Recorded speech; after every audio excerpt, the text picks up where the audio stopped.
Hello, boys and girls. Welcome, one and all. It's the Matt Murphy Radio Show underway for another day. Happy to have you with us 7 minutes after 3 o'clock, and a good afternoon to you, not you, and to you.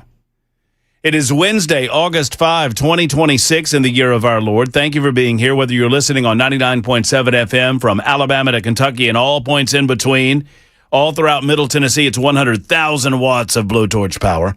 iHeart, TuneIn, and Spotify, that's just three of the apps that you can find us on. If it's an application that provides news, music, information, that sort of thing, we're there. And if we're not, let us know and we'll get there.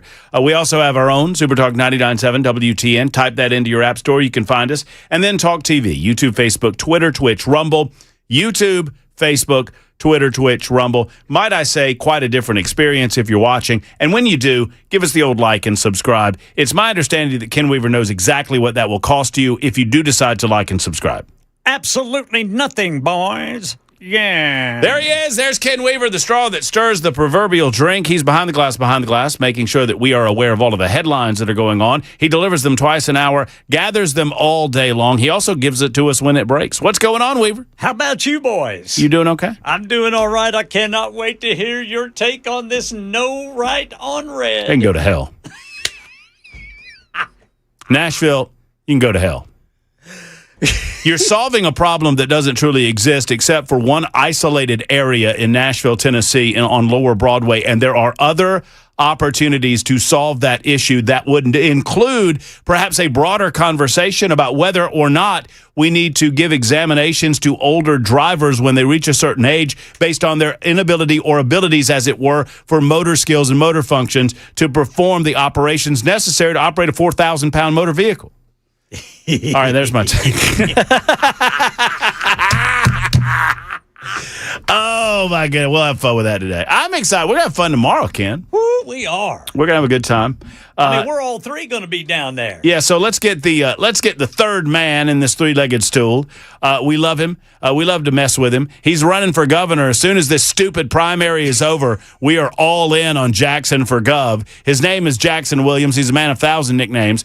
J. Willie, Y2J, Action Jackson, Reaction Jackson. Ladies and gentlemen, put your hands together for Jackson Williams. Hey, buddy.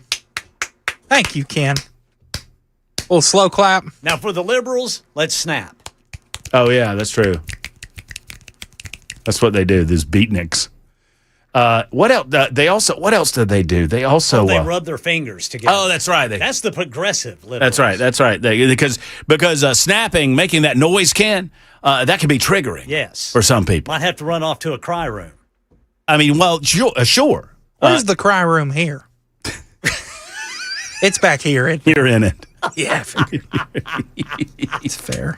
You're in it. I know where the cry. I know where the cry room is. Oh, I can't do it. I tell you what. When some people leave that bathroom over there, that's the cry room. Ooh, boy, their eyes are watering. Ooh, what are we doing? What are we doing over there? What are we eating, man? Ooh. Y'all calm yourselves. Watch out now. We've got big plans for the big show tomorrow. Very excited about that. Obviously, yeah, we do. You're going to be, as Ken Weaver has been announcing to people. What'd you say, Ken? It's going. Jackson Williams is going to be out there running around somewhere. Running around. You'll be running around, Jackson. Sounds tiring. Wow. We're going till 10, Ken. 10 in the PM. Who's running home base? Does anyone know? Ryan. Why doesn't Bell have to do that if he's not going to make a show of it? I think that's a good question. That's a good question. I think I need to nominate Bell to do more work. Considering he's not here. Moved and seconded? Seconded. Third. All opposed? No one opposed? Motion passes without opposition. So election results tomorrow night, Hop Springs. Y'all be there. I think Sapicki sometimes stops by on Thursdays, and he said he's stopping by tomorrow. Yeah. And you know what? If you're a political figure in the state of Tennessee and you want to stop by and say hello to us in Hop Springs, come on by. We'll let you on the radio for a couple of minutes. There's going to be a lot of people there. A lot of people there, indeed. I don't know how many to expect, considering the number of watch parties that are going on during the primary season. And here's the deal, folks. You all know this. I don't need to tell you. But this is the election for a lot of these races. I mean, this is it. The Democrats, despite what you may think, despite what you may hear, despite what some of you might want to believe, Jerry Green is not winning a damn thing. Now, Jerry Green is welcome to be on this radio show at any time of her choosing, and I will invite her on this radio show. For those that do not know, don't feel like you're behind the curve, because most people don't know who the front-runner Democrat is because they've never heard of her. She's some lady I won't say some. I'll be nice. She is a woman out of the Memphis area that has cast her hat in the ring as a Democrat primary candidate. It's my understanding she is the front runner, and the expectation is she's going to win. Heck, there's a couple of Jerry Green signs in my neighborhood, Ken. Really? Yes. I've only seen a commercial of hers like twice. Mm-hmm. Mm-hmm. And then there's this fella Hatley he's on all over the place. We started to talk about him yesterday, and I got squirreled or whatever, but the Hatley fella, he's running as an independent. Yeah. And he's obviously got money from somewhere because he's up on ads. But I'm a little confused, Ken. If the man's running as an independent, why is he running advertisements prior to the primary? Right. Wouldn't you want to hold your water and spend your money before the general election where your name will be on the ballot? Because I don't think that Hatley fellow's name's going to be on the ballot. This is a Republican and Democrat primary. Right. The independent isn't going to be on the ballot until November. So let's say you and I, Ken, are sitting around at the barbershop and that commercial comes up on the TV in the corner. Mm-hmm. And Ken Weaver and Matt Murphy say, that fella sounds like he's got it going on. Floyd, turn it up. Yeah, Floyd, turn it up. Yes. And Floyd turns it up. And Ange, I like that Hatley fella. Don't say you've done this to me. I'm sorry, man. Man! Here at The Rock, there are 2 rules. Rule number 1, obey all rules. Rule number 2, do not write on the walls, as it is very difficult to get writing off of the walls. Oh. So good. I saw that one the other day. So good. Here at The Rock. Anyway, we're at Floyd's Barbershop. And the Hatley commercial comes on, and Ken and I, maybe, we don't do this in real life. What are we doing in our fantasy life, Ken? We working at the quarry? I think I'm retired. Okay, you're retired. I'm independently wealthy, and I just hang out in downtown Mayberry. I got one more year of driving this sheetrock around all of Middle Tennessee to these homes that are being constructed, and after that, I'm going to hang them up too. But we're at the barbershop, and we see this Hatley commercial. Bottom line is this, and you and I say, man, that fella seems like he knows what he's talking about. I'm going to vote for him. And we go to the polls tomorrow, and we look for his name. He's not going to be on there. Yeah. Well, that would mean that we're not very cognizant of the rules in Tennessee. Well, he ain't going to be on He's there. not going to be on there because he's running as an independent, but he doesn't really make that a show or a showcase or a showpiece of his ads. No. He's just like, hey, if you don't like what you see, I'm a working class business guy and I'm for you. Right. I don't know who he is. We'll have him on the show at some point during the fall, but Yeah. I just don't understand why he's spending money now. That's a good point, Brother Murphy. I haven't thought of that. because he's not going to be on the ballot, unless I'm misunderstanding this. But I looked it up, and he's running as an independent. And if you're running as an independent, you'll appear on the general election ballot as long as you've got enough signatures and whatnot. Anyway, tomorrow is Election Day. We'll be out at Hop Springs. We would absolutely adore it if you decided to stop by for just a few minutes or the whole time. I mean, as Jackson has correctly pointed out, we will be there until the chickens come home to roost. We'll be there until the cows get up in the morning. We'll be there until the sun breaches the eastern sky. We'll be there until all the votes are tallied. 10 o'clock, maybe. 11, might be 11, maybe midnight. I don't know. Wouldn't that be something? Wouldn't that be? Things have gone horribly wrong for Marsha Blackburn if we're there at midnight. I was going to ask you, if the 6th congressional Republican primary is as close as it kind of seems. Could that mean a longer wait? I mean, it could. But I'll say this for my part. Now, I'm just one little bitty vote, one little bitty hard to hear voice in a sea of voices when it comes to this decision making, Ken. But if we're there at 10 o'clock and the only race yet to be decided is District 6, we'll figure that crap out in the morning. Yes, Get the hell out of there. I think we're worried about the governor's race. Governor's race. And, and obviously congressional district number 6 matters. Sure. And I think that one will be tight. It's my understanding that Hatcher and Ogles a lot tighter than Ogles would like. Really? One of the reasons that you're hearing a lot of the Donald Trump ads on this radio station and on other platforms would be for that reason, that Ogles wants to remind you that he's been endorsed by Donald Trump because that's pretty much what he's running on. I mean, what else is Andy Ogles running on?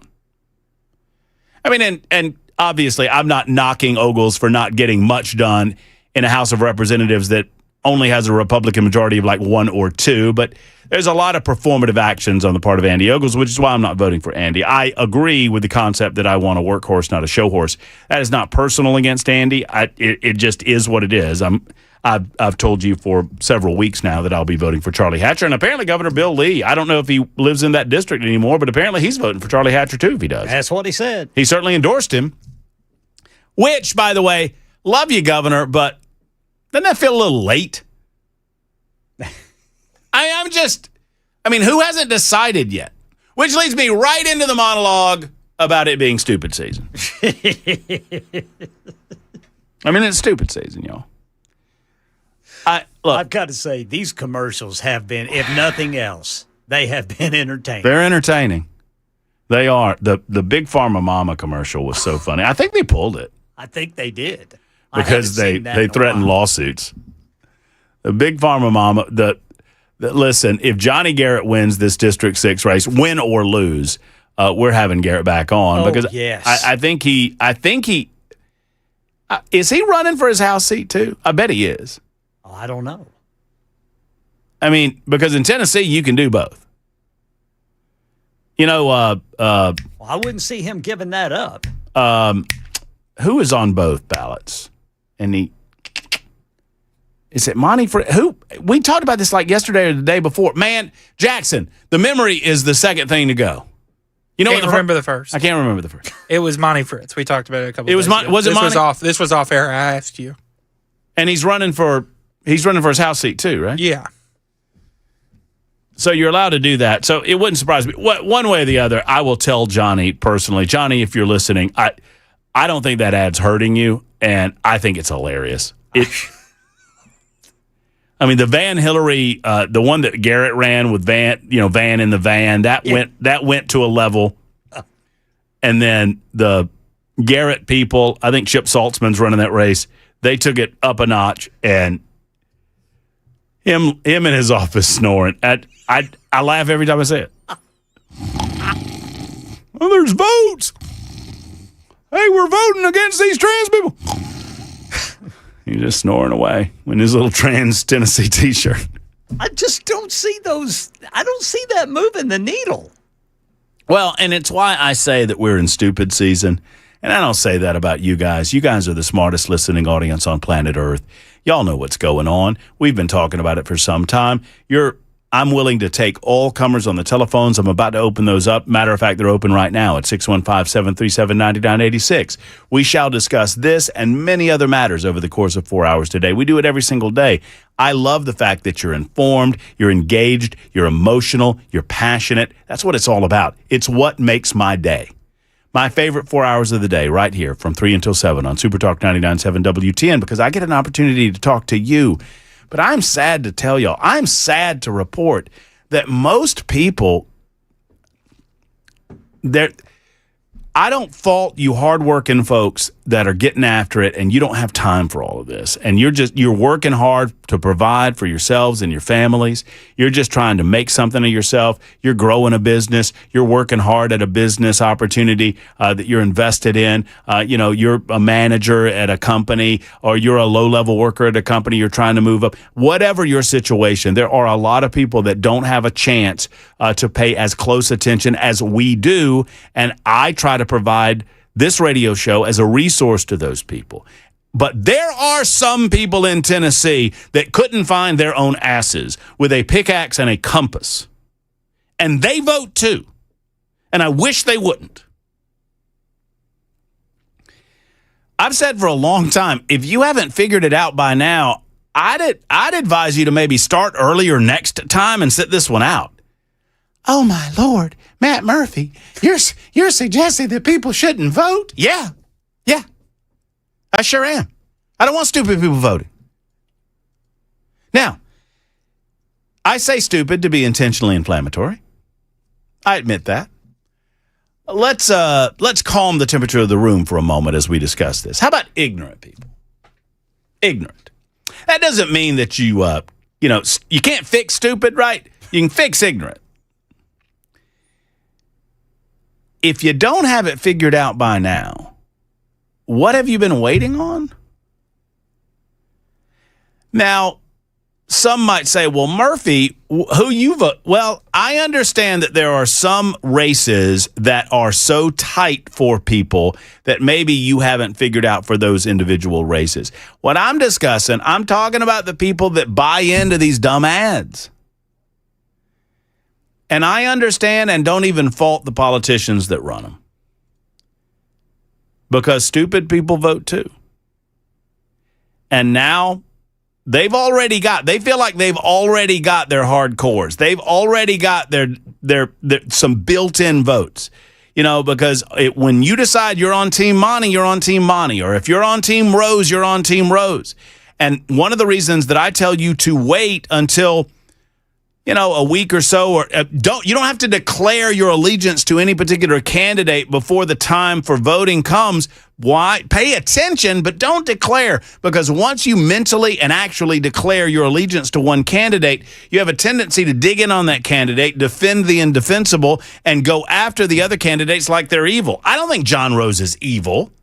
If you're a Marsha Blackburn supporter, do you believe John Rose is evil? Do you think he's a Democrat? I mean, we got people out there, and I'm not naming names, and John Rose is a liberal. John Rose is not a damn liberal. Y'all need to shut your mouths. You make our jobs exponentially more difficult in November, exponentially more difficult to get good people to run for public office when you play this team dynamic by which you declare that just because you're on Team Marsha, that every other candidate in the race should get on their knees and bow before the altar of Queen Marsha and not put themselves up to public service. It's disgusting the way that some of these political action groups do their business, and I hate them because I'm not on their team. I'm not on any team.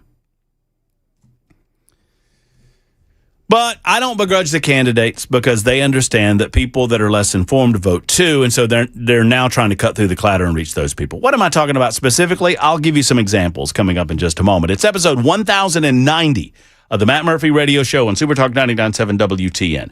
How about there are other solutions to what happened over the weekend in downtown Nashville, Tennessee on Lower Broadway than deciding that you're going to punish all of the drivers because of the actions of an 87-year-old man?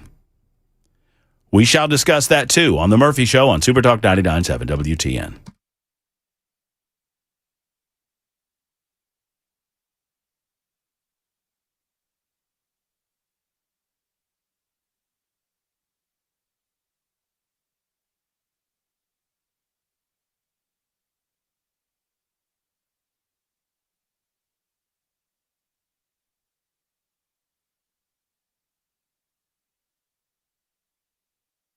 By the way, it was Todd Warner, and I just got a note, and thank you for that note. Todd Warner is running for both.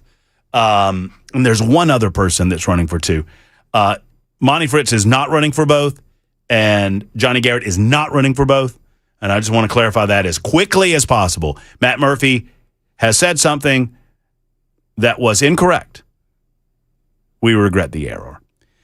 All right, now, efficient heating and cooling. I know that this is correct. When you need the best when it comes to heating and cooling in your home, efficient heating and cooling is the place to call. Jeff Eddy and his team are good at what they do, not just in your home, but also at your place of business. If you want to head off costly repairs, the best way to do that is to call early. If you've noticed a problem, it's not going to get better. Odds are it's going to get worse. And whether you have 1 or 2 or 3 units, whatever the number might be, $125 is the only thing that you're going to pay for a maintenance call in their service area at Efficient Heating and Cooling. Jeff Eddy understands that you're a baller on a budget. He doesn't want to charge you what he doesn't have to charge you. That's why he doesn't charge you overtime rates on nights or weekend calls, because he doesn't believe in it. Secondarily, they offer financing, which is available if you have to replace that unit. Ask them about that when you make the call that so many others have made to Efficient Heating and Cooling. 615-784-4424, 784-4424, or online at efficienthvac.net. efficienthvac.net.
.30 on the dot. I'm Ken Weaver with your top stories. Got the full forecast and traffic coming up in 5 minutes. Right now in Nashville, Metro Council's moving forward on a proposed ban on right turns on red lights. Passing last night on its first reading, Channel 4's Sydney Whitty on why some city leaders say this change is necessary.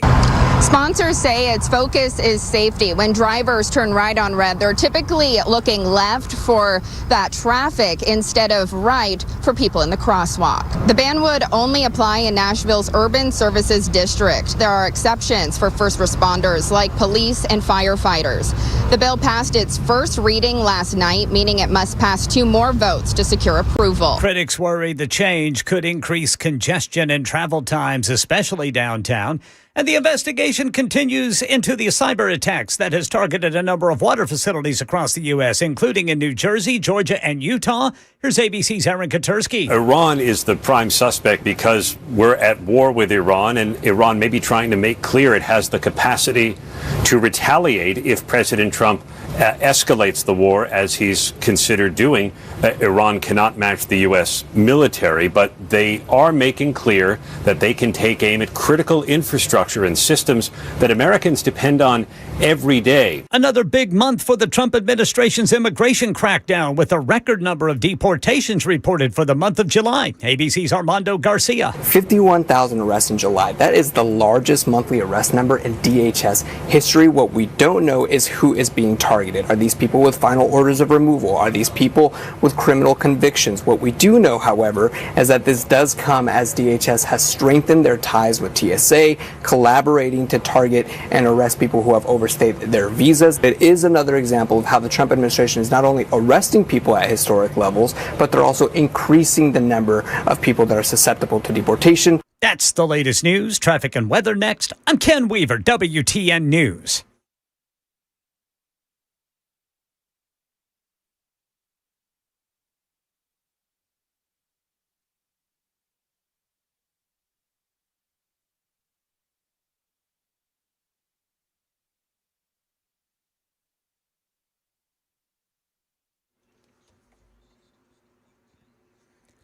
All right, crashes in Antioch. The on-ramp partially blocked. 24 westbound on-ramp from Haywood Lane. We've got police directing traffic on Old Hickory Boulevard southbound.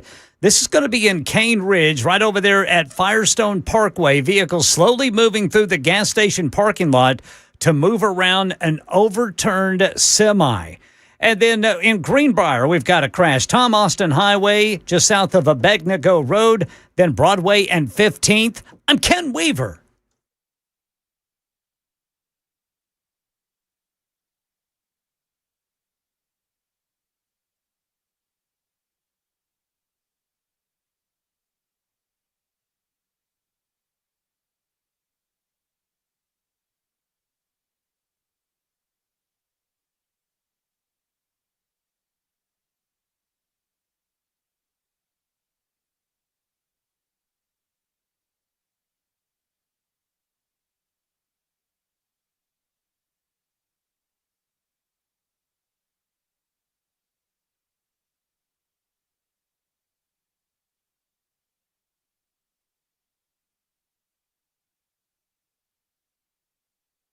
Hello, friends. It's Matt Murphy, and I want to talk to you for a moment about the Tennessee Men's Clinic. The Tennessee Men's Clinic is the place to go when you want some relief. Gentlemen, there's no shame in this game. When you talk about energy levels, when you talk about performance levels, when you talk about bedroom activity, I understand that's a sensitive subject, but I also understand that there is help. There's relief available. This is not, gentlemen, 1976 or 1986. It's 2026, and the Tennessee Men's Clinic has been around for well over a decade, providing much-needed relief for gentlemen just like you. You go in, you get an examination with a qualified urologist. They'll talk to you about your needs, what you're there for. They'll get some blood work. They'll figure out what's going on in your body, and then they will give you an avenue, a plan of action that is going to succeed. That's what it's all about. And all of that I just described, less than $100, $99 for the Tennessee Men's Clinic. Tennessee Men's Clinic has 4 separate locations to serve you as well. The OG in Nashville, but obviously Cool Springs has been around for some time. They've got a new location in Clarksville for those of you north of the city.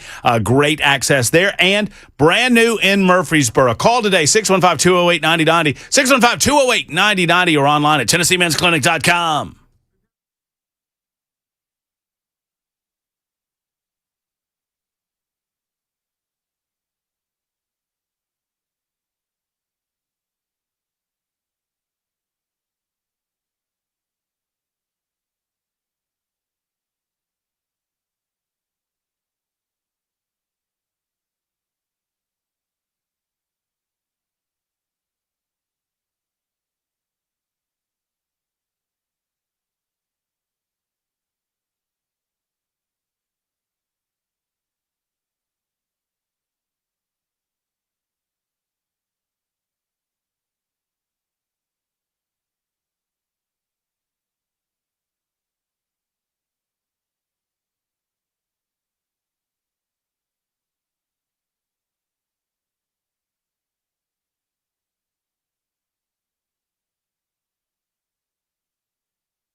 All right, I think we figured out maybe today's not today, maybe Friday's the day, but I believe we have figured out what your official name needs to be when we launch the campaign, because you're the man of so many nicknames, but I think this one is going to attract Tennessee voters. Jay Willie. I just think Jay Willie for governor. Yes, sir. I mean, what do you Governing think, with Ken? gravitas. Yes, sir. We need to work on your stump speech that maybe you can deliver tomorrow. What's a stump speech? That's just you go around to these these rubber chicken dinners. You go around to the pancake breakfast. Ooh. Oh yeah, Fish fries. Oh yeah, fish fries. Oh yeah, barbecue, and you're glad handed out there, Jay Willie. You're picking up the babies, and you're like, oh, look at this good little. Oh, you're little. Look at this little ball. That kind of thing. You know. Have you seen the thumbnail for today? What did you do? You know, I shouldn't tell you what I hate. Ken, I shouldn't. Remind me not to tell Jackson what I hate. Don't tell Brother Jackson what you hate, Brother Murphy. You know why? Why? What are you doing? Because he's going to do it. Now, thank you for giving me a full beard. I appreciate that. I made it darker, too. I appreciate that, too. But what in the hell am I wearing? A Tennessee Hawaiian shirt. That looks just awful. That's horrible. And I don't care for it. And also, now that I'm looking at this, I'm looking at Chad Benson's thumbnail, and that doesn't look anything like Benson. And by the way, Chris Hand and Dan Mandis, they're in a race to make themselves look as little like themselves as possible on their thumbnails on the YouTube channel. And Mandis is winning in that battle handedly. Mandis is winning because not only is Mandis buff, I mean, just muscle bound, but it doesn't look like Dan Mandis. I mean, that's cool. I guess if that's what we're going for. Chris Hand just looks like one large muscle. No, it looks like you asked AI to make a Marvel superhero in plain clothes. And that's Hand? Yeah. He looks like Shazam. Well, I mean, have you seen the slide that we're using for the event tomorrow? That's a pretty good one, too, because there's Chris, and you can kind of see that it's Chris, and you can see me, and you can kind of see that it's me, and you can see Chad, and it looks a little like Chad. And then there's a guy there that looks like Dave Ramsey showed up, and it's Dan Mandis.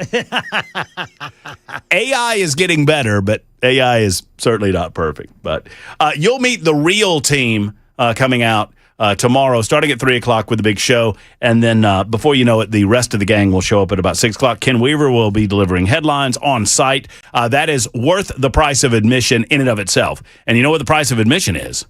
Absolutely nothing, boys. Yeah. Absolutely nothing. By the way, I've got a campaign strategist on retainer for you, Jay Willie.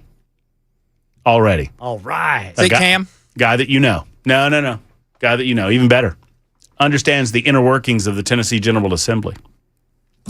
Speaking of that, so I misspoke, and I apologize for that, but I think I got my head around it now. Monty Fritz is not running for both. Monty Fritz is not running for the House of Representatives. Todd Warner is. Todd Warner is running for Congress in the 9th Congressional District. He's about to get his ass kicked by Brent Taylor. More on that in a moment. But he's also running for his House seat as well. So he's running for both.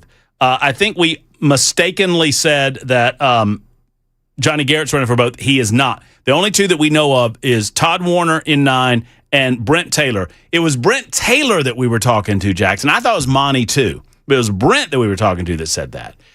He said that by the time they decided to redraw the district lines, he had already gone in to run for state senate, and that the withdrawal deadline had already passed, so he was unable to withdraw his candidacy from state senate, although he said he would have done so had the withdrawal deadline not already passed when he threw his hat in the ring in the congressional district number 9 race. So obviously, if he wins that, and by all expectations, he will, and then go on to compete against Justin Pearson in the general election, he will, at some point, they'll figure out a way to get another candidate on the ballot. So I just wanted to clean that up. It's Mike's turn in Mount Pleasant. Hey, Mike.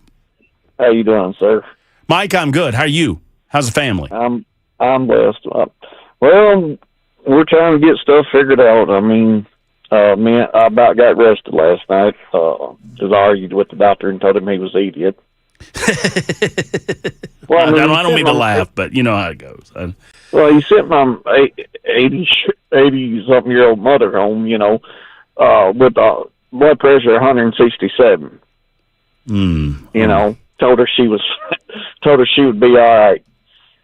That seems odd. I lost it, dude, and which my brother and sister-in-law was like, "Hey, calm down before you get arrested." I said, "I don't care if I do get arrested. I just want my mother fine."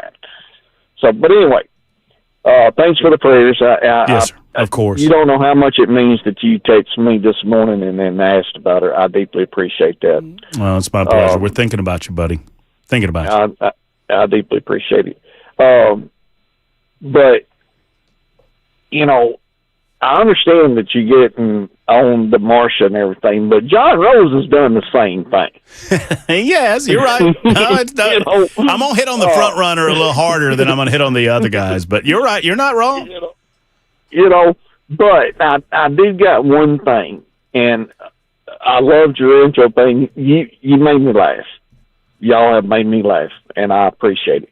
But the caller yesterday, I believe his name was Jeff, that was come from a Muslim country, that was so passionate and was yelling at you. Mm-hmm.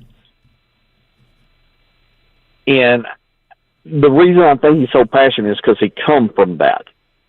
And he don't want to see our country go to that. But, in a way, I wish we could just lock everything down and not let anybody into the country at all for several years. I do too. But that won't ever happen. But the other thing is, I would love to put a moratorium on that if you do come into this country, that you have to wait so many years before you could vote. Oh, 100%.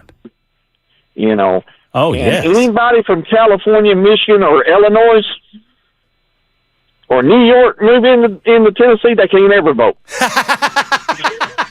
Y'all can come here, and y'all can enjoy Graceland, and y'all can enjoy Lower Broadway, and Pigeon Forge, and Dollywood, but you don't get to vote. Exactly. And what is this deal about not letting you turn right on red?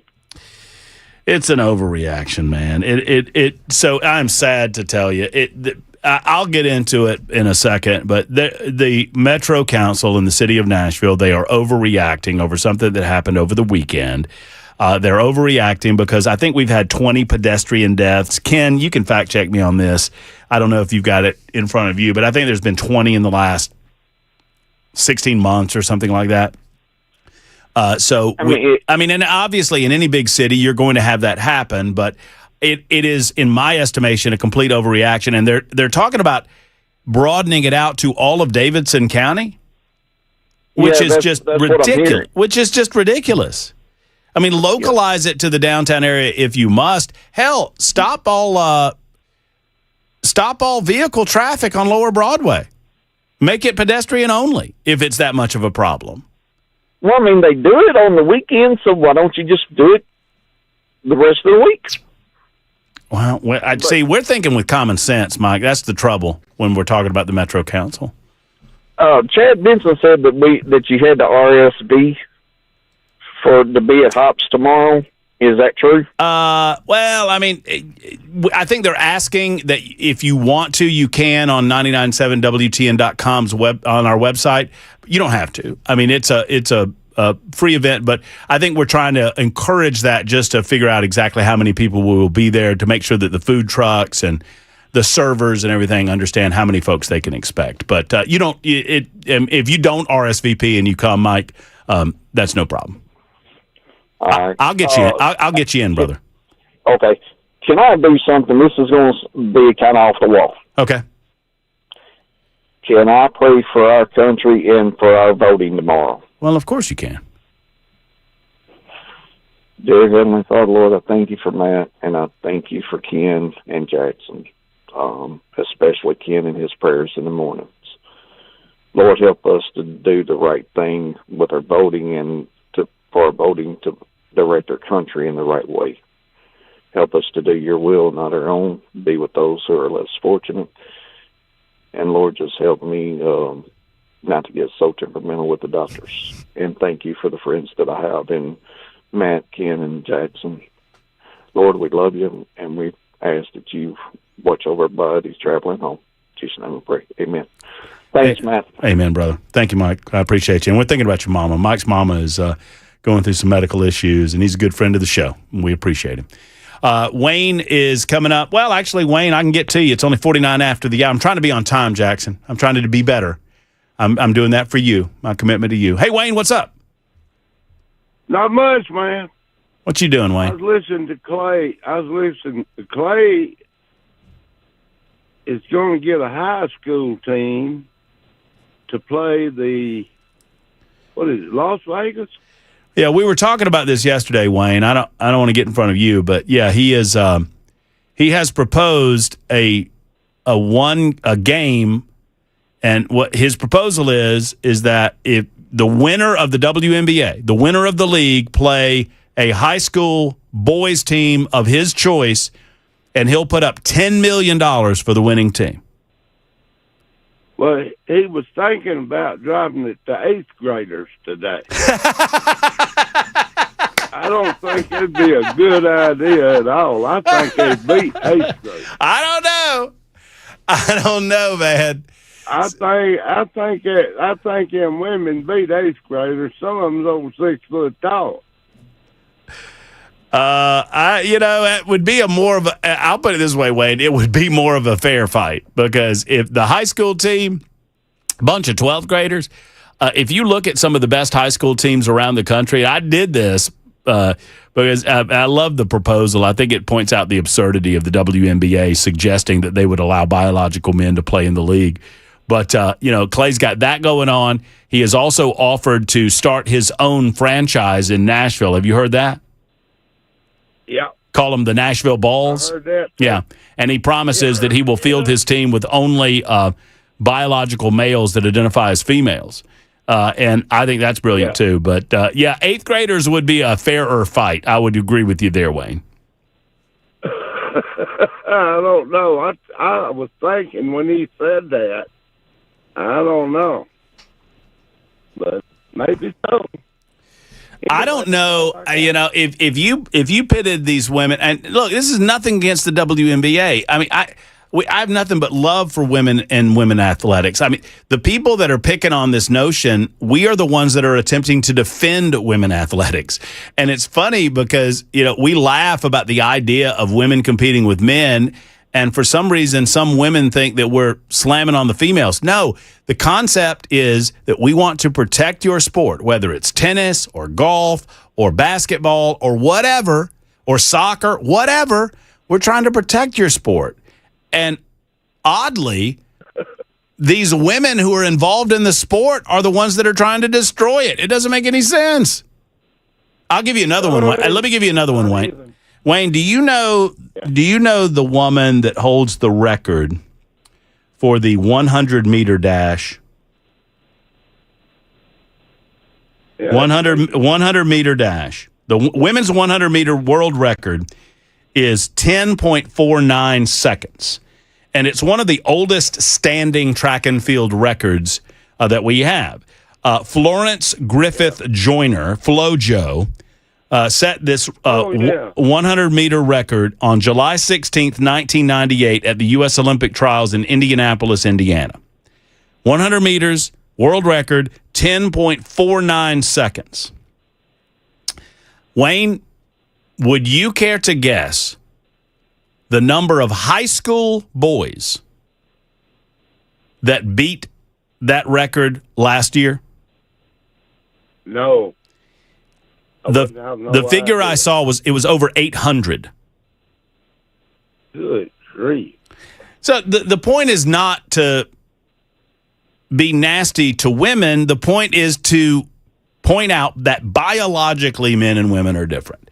And biologically, we can't have this infiltration of biological males into female sports. And so I love it. But, hey, Wayne, what I have said is that I said this yesterday, and if Clay's listening, and I know he does, Clay, I'm your first. Yeah, he listens. I'm the first buyer. Because he's local, he's in Nashville, he gets done with the show.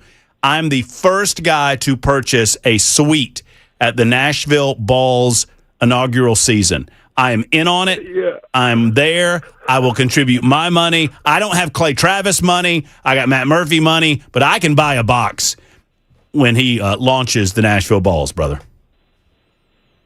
I have to admit, he put his money where his mouth Well, is. he sure did. He got enough of it. Wayne, thank you for the call. I appreciate you. 54 after the hour. We'll get to more calls momentarily. Talking the election tomorrow. Right turn on red will be the conversation of the hour, next hour. I'm curious what you think about it. Am I being hard-hearted? Super Talk 99.7 WTN.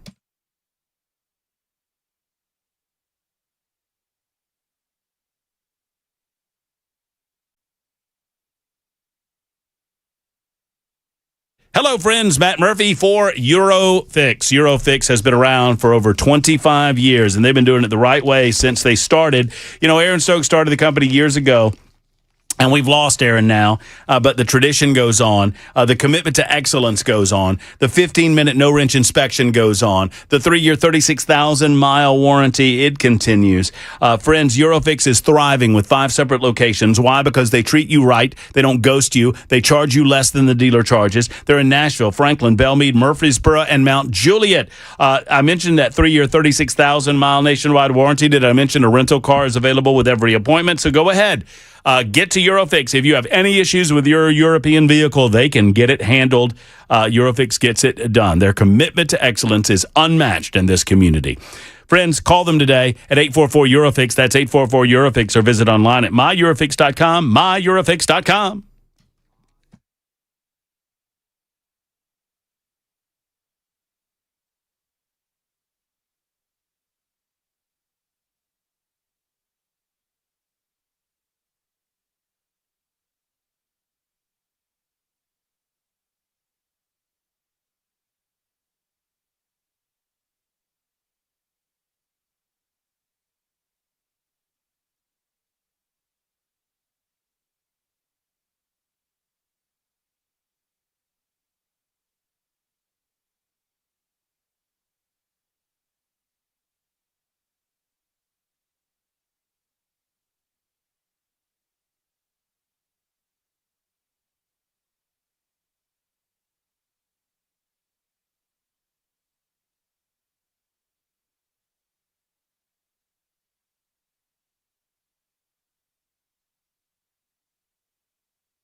4 o'clock on the dot. I'm Ken Weaver with your top stories. Got the full forecast and traffic coming up in 5 minutes.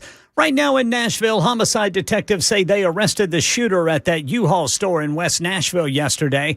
They say 23-year-old Devin Rice admitted to shooting his 56-year-old co-worker after an argument over a drink. Channel 4 talked to the owner of the 360 fitness business near there, who says he saw medics hauling someone away on a stretcher. Just seeing anything like that and knowing you're so close to something like that in a very great part of town. It's just, somebody could get that upset to shoot somebody multiple times and take their life and then mess up your whole future too. It's just, you never know. So work is continuing to notify the victim's next of kin who are out of state. And a proposed ban on right turns on red is advancing here in the Metro Council. It passed on its first reading last night. Channel 4's Sydney Whitty reports supporters think drivers look left, but they don't pay enough attention to what's going on, and then they turn right, endangering pedestrians. We talked to people who live in the city about that measure. I absolutely could see the value to doing that in downtown Nashville. It seems like things have gotten pretty dangerous down on Broadway and in the blocks surrounding that. So I think that would be a great starting point. If the measure passes, it could expand outside of the city, but it wouldn't be enforced until next year. And there would be exceptions for first responders. In California, a man who was arrested near President Trump's Los Angeles area golf course days before the president's planned visit is set to appear in court today on possession of an unregistered rifle. The 38-year-old man named Janine Jontail was seen not once but twice, and he's facing federal weapons charges. Here's ABC's justice reporter Alex Mallon. One was on July 31st, where he was allegedly spotted, basically just reported as a concerning individual. They did not approach him. They did not detain him. Now, that second visit, August 2nd, this is 2 days before President Trump's visit to that course. This is when they did confront him. They saw him having an earpiece in his ear. He appeared to be monitoring federal agents who were on site, and they approached him, and then that's when they placed him under arrest. Search warrants found Tail was in possession of hollow point bullets, a firearm, and a modified AR in his home. Kentucky health officials are investigating a major outbreak of cyclosporiasis with 620 reported cases statewide, 274 confirmed as of July 29th. Hospitalizations have increased from 7 to 24 people. At this point, Kentucky health officials have not confirmed a single definitive source, but they say iceberg lettuce distributed to Taco Bell and Walmart is a possible source of the outbreak. Kentucky distributors serving Taco Bell and Walmart have reportedly stopped sourcing iceberg lettuce from Mexico while the investigation continues. That's the latest news. Traffic and weather next. I'm Ken Weaver, WTN News.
All right, Cane Ridge, you've got police directing traffic. This is at Old Hickory Boulevard, southbound at Firestone Parkway. Vehicles having to go slowly through a gas station parking lot to get around an overturned semi. Over here in Midtown, we got a crash Broad at 15th Avenue. By the airport, a crash 40 eastbound before Briley Parkway East. In Antioch, a crash partially blocking the on-ramp.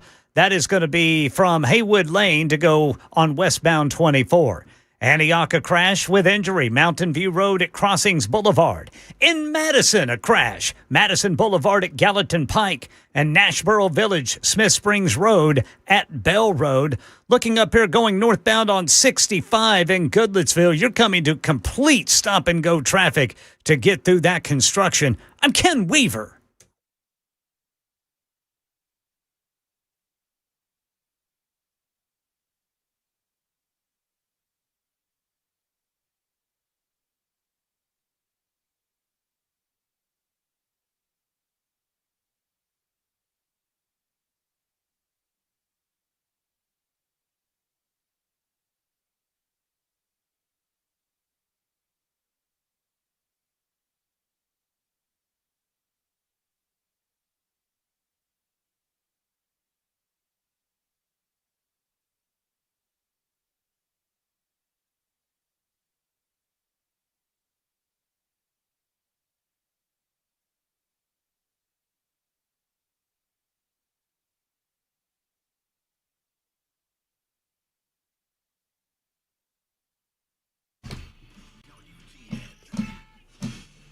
Super Talk 99.7 WTN. Young Jackson, I've got to get my screen shared here because I have a map to show everyone. Super Talk 99.7 WTN. It is the Matt Murphy Radio Show, 4:07. Good afternoon. Welcome in. Hope everyone's well. We had a fun first hour. Hopefully the rest of the show will be the same. We've got Election Day coming up tomorrow. I'm very excited about our event out at Hop Springs. Come out and see us. We'll crank up at 3 o'clock tomorrow afternoon. Ken Weaver will be there delivering headlines throughout the course of the afternoon. Jackson Williams will be, and I quote, running around. And you can be as well. At 6 o'clock, our good friends Dan Mandis of Nashville's Morning News, Chris Hand, Chad Benson will join us, complete the Murphy Show portion of the day, and then off and running with an election night special where we shall report back to you on so many of the different races that are of interest to you. I hope that we'll be able to take some telephone calls during that period of time, and we'll be there for the duration. The expectation is we'll go until about 10 o'clock. I have a feeling that everything's going to be concluded by then, with the possible exception of a race or two. I mean, I'm not speaking of some of the local races, but the majors as we talk about them. There will be maybe one or two that have yet to be decided by 10 o'clock. But I would bet you we're going to be on air until the governor's race is figured out. And I would bet you that that's figured out by 10 o'clock tomorrow night. One way or the other, be there with us. Hop Springs, Murfreesboro, centrally located for everyone in the listening area. And we appreciate you stopping by, coming out, and saying hello. Bring me into the call there so I can share this screen. So the Metro Council, in a knee-jerk reaction to something that happened over the course of last weekend, has decided that they want a very quick and immediate vote on whether or not to prevent individuals from turning right on red in the city of Nashville, or at least in the Urban Services District. Let's discuss. Metro Council proposal would ban most right turns on red across Nashville's downtown core and surrounding neighborhoods. Council member Sandra Sepulveda. Is Ken back there? I can't see. Sepulveda. Sepulveda? Okay. Sandra Sepulveda, council member, introduced this bill this past Tuesday night in an effort to, quote, protect pedestrians in the Urban Services District. Requires drivers to wait for a green light rather than proceeding through the intersection after stopping. It's been reported that 20 people have been killed as pedestrians in Nashville so far this year. That's a number that is not insignificant, and obviously we should look into that a little bit further. I have yet to find the information that I'm looking for, and I tried earlier today before the show started. I've yet to find this information regarding whether or not these were deaths attributable to someone trying to turn right Or was it somebody blowing through a light? Was it someone blowing through a stop sign? Was it a driver that, was taking a left? What are the circumstances surrounding these pedestrian deaths? I mean, it is a sad reality in any urban area that you're going to see this sort of thing. All right, so let's back up and ask ourselves, where has this been done? Well, not a lot of places. According to the research that I did, New York City is the only major U.S. city with a blanket citywide ban making right turns on red illegal unless there is a specific sign explicitly permitting the maneuver. Several major cities, including Washington, D.C., San Francisco, Seattle, Denver, and Portland, have implemented localized bans in high pedestrian and downtown districts. More specifically, Washington, D.C. prohibited right turns on red at a growing number of downtown and high-risk pedestrian intersections. San Francisco restricts right turn on red maneuvers in designated transit or high pedestrian zones. Other cities like Seattle, Denver, and Portland have banned them in specific locations. And obviously, Nashville is looking to ban them in the urban core called the Urban Services District, which might lead you to say, well, Murphy, what's wrong with that? Because the Urban Services District, that sounds like it's a very local area, right? That would just be right there in the middle of, like you think of the Urban Services District, and you probably are thinking, well, that's inside the loop. That's what I thought. And I thought, well, maybe they have something going there. That if you want in these specific downtown areas, Jackson, share my screen, would you? Can you see that right there? What you're looking at is a map of downtown or a map of Nashville, Tennessee. That is Davidson County. I'm gonna widen it out here so you can see the map. You see that good, that nice and clear? That entire area that is in the lighter shade of tan or white, it might appear white on the screen. That entire area that I'm circling with my mouse is Davidson County. You see the darker shaded area? That's the Urban Services District. This is not just downtown. This is virtually the entire county will be under this order. So you're telling me, like, for example, you're telling me that it is necessary near the lake to ban people from the ability to turn right on red because an elderly gentleman sadly killed a pedestrian on a street in downtown Lower Broadway. That's Old Hickory Boulevard down there. You're talking about areas residential communities that are lower population communities that have a lower pedestrian traffic count. We're not talking about tourists. This is not just a tourism district. This is most of the county. This is, in my opinion, a knee-jerk reaction to a tragedy, and it is a tragedy. And if we need to eliminate right turn on red downtown, then that's fine. Now, let's examine exactly what happened. Metro Police say that they are still going over the evidence. I would think that there are cameras down there where we could easily get a camera shot on what exactly happened. 87-year-old Thomas Cahill, Cahill, drove through the intersection on Lower Broadway and sadly killed one person and injured three others. Cahill holds a Kentucky driver's license. He remains hospitalized. Two pedestrians were struck in the crash. They're also hospitalized. A victim was killed. His name was Timothy Wedlock. He was a tourist from Australia, and God bless him. When police interviewed the caregiver of Cahill's 90-year-old wife, who was in the vehicle, she told officers she was looking down on her phone when the crash happened, so she does not know.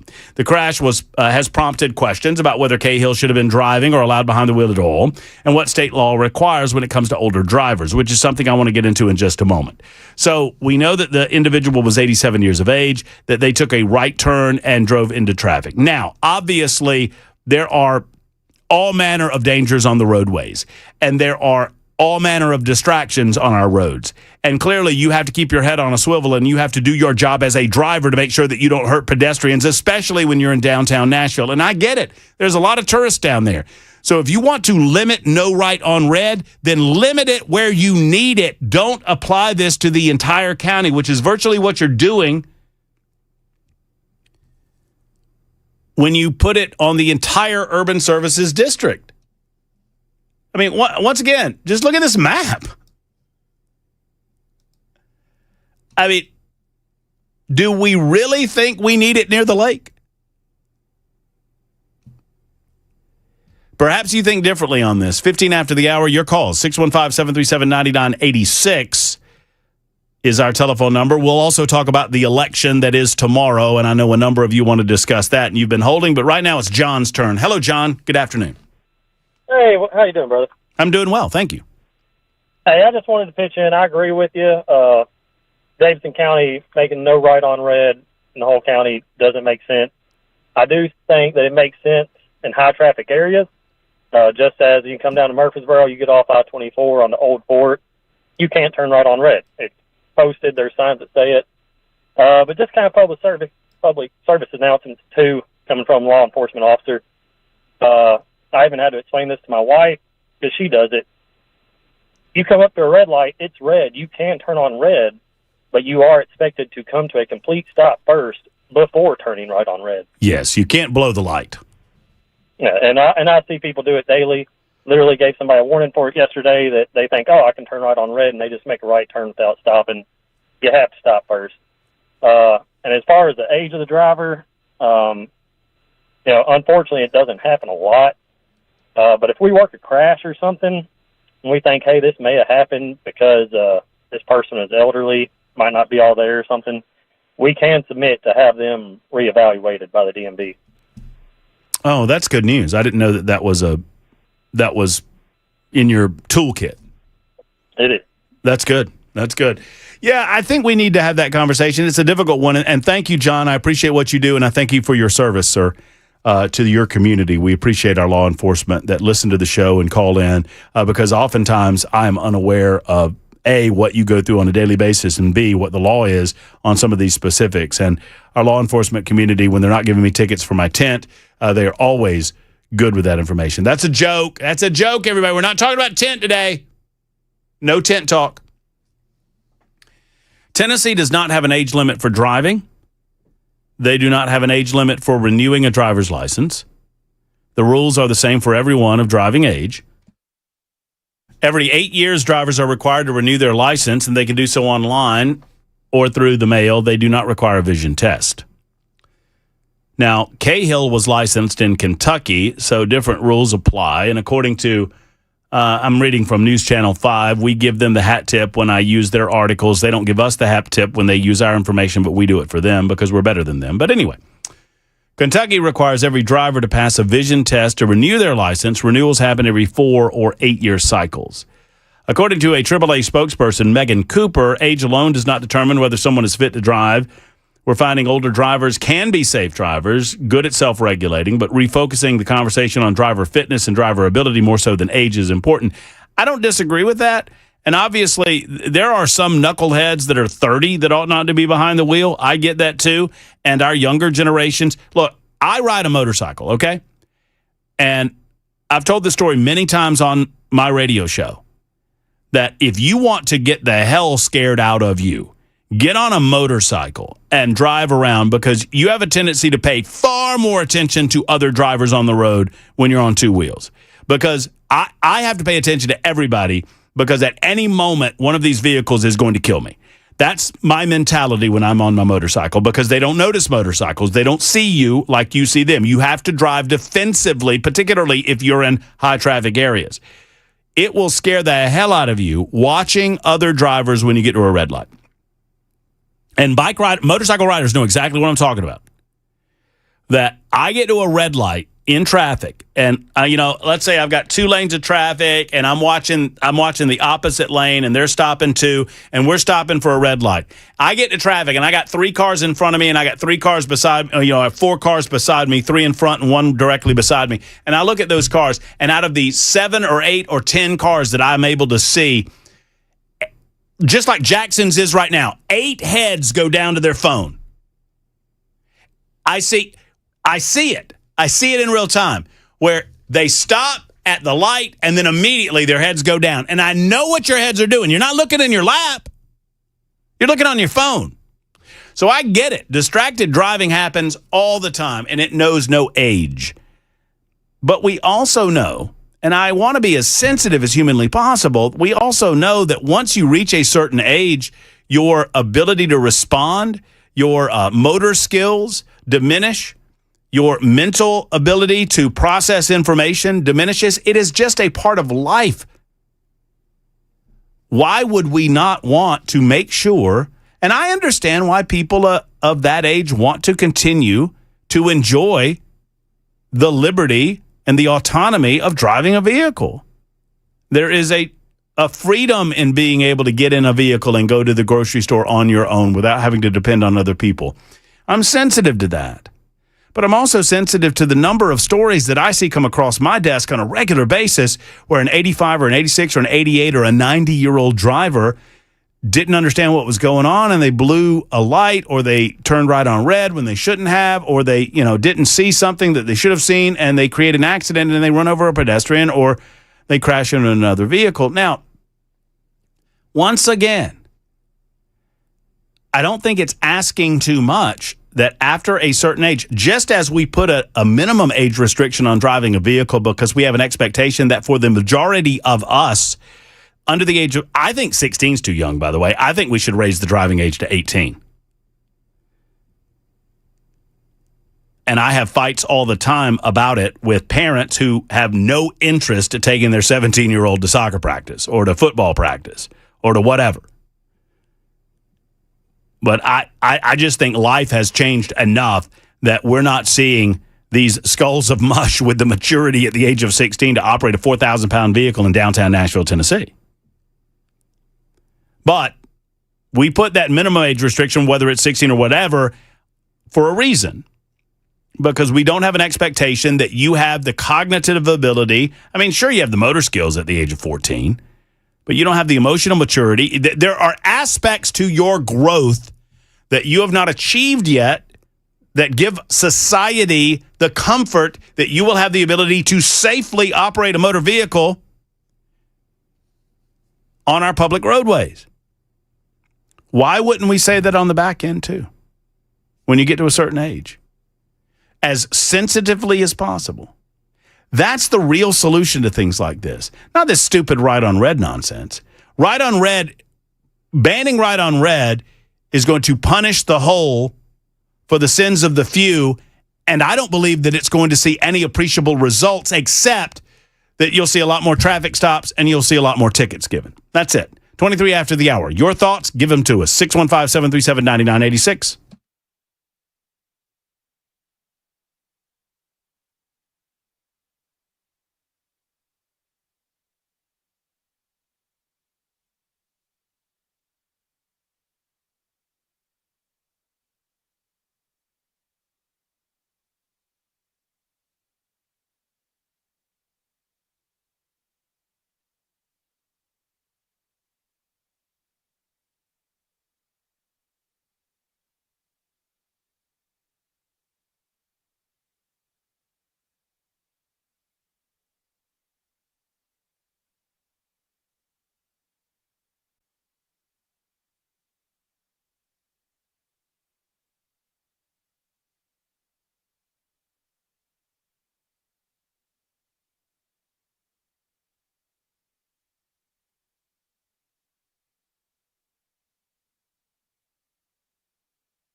Nashville detectives say they've arrested a man who killed a co-worker over a drink. Details coming up at 4:30 on Super Talk 99.7 WTN. Listen, even if you don't like me, and I understand most of you don't, stick around for Ken Weaver's newscast. Amen. I mean, that's why I'm here. They're like, Murphy, jibber jabber between newscasts because Ken's the real reason that everyone's here. And I was like, yes, ma'am. Yes, sir. Happy to do so. I'm just here to get you from one Ken Weaver newscast to the next. That's it. That's Matt Murphy's job. Well, thank you, Brother Murphy. Oh, you're welcome, Ken. Now, will you, I'm assuming that all of your newscasts will emit from Murfreesboro tomorrow, or how are we, can we publicly discuss how that's going to happen? They are all going to be from Murfreesboro. I'm going to start out in the Breakfast Nook. Oh, so you'll transition from Breakfast Nook, or we call it Weaver Command South. Yeah, Weaver Command South. And then you'll transition over. And then I'm going to transition over there to Hop Springs, and I will be doing the 3 o'clock cast live there right by Brother Murphy and Brother Jackson. Okay, so here's what we need. Young Jackson? Yes. Get down to Murfreesboro early, because we can't have any possible delay between Breakfast Nook or Weaver Command South and Hop Springs. So what I need you to do is park your vehicle at the Weaver compound and then get in his vehicle and hang out the window as he's driving to Hop Springs going, wee, wee, wee, wee, wee, wee. Can you do that for me, Jackson? Bring you some ice water, Brother Jackson, because I still don't have air conditioning. Oh, never mind. I'm out. We need a siren so that we can clean out the traffic. Play it on your phone. Let me tell you something. Tomorrow, when Ken Weaver leaves the Breakfast Nook, there's going to be some right turns on red. I just need to put Jerry Clower on a loop from the top of my car just going, shoot that thing. They gave Ken Weaver the beer joint. That's a little Marcel Ledbetter. You don't know anything about that, Jackson. You're too young. Oh, Brother Jackson, you need to listen to Brother Jerry Clower. Oh, my goodness gracious. Oh, they stomped. He was the funniest man alive. Hey, Ken. Yes, sir. They stomped the fire out. Stomp over here. Get it over here. No, get that one over there. They stomped the fire out. Well, the first thing I'm going to do is fix the brakes on that truck. That's the punchline, Jackson. You can go to news. Oh.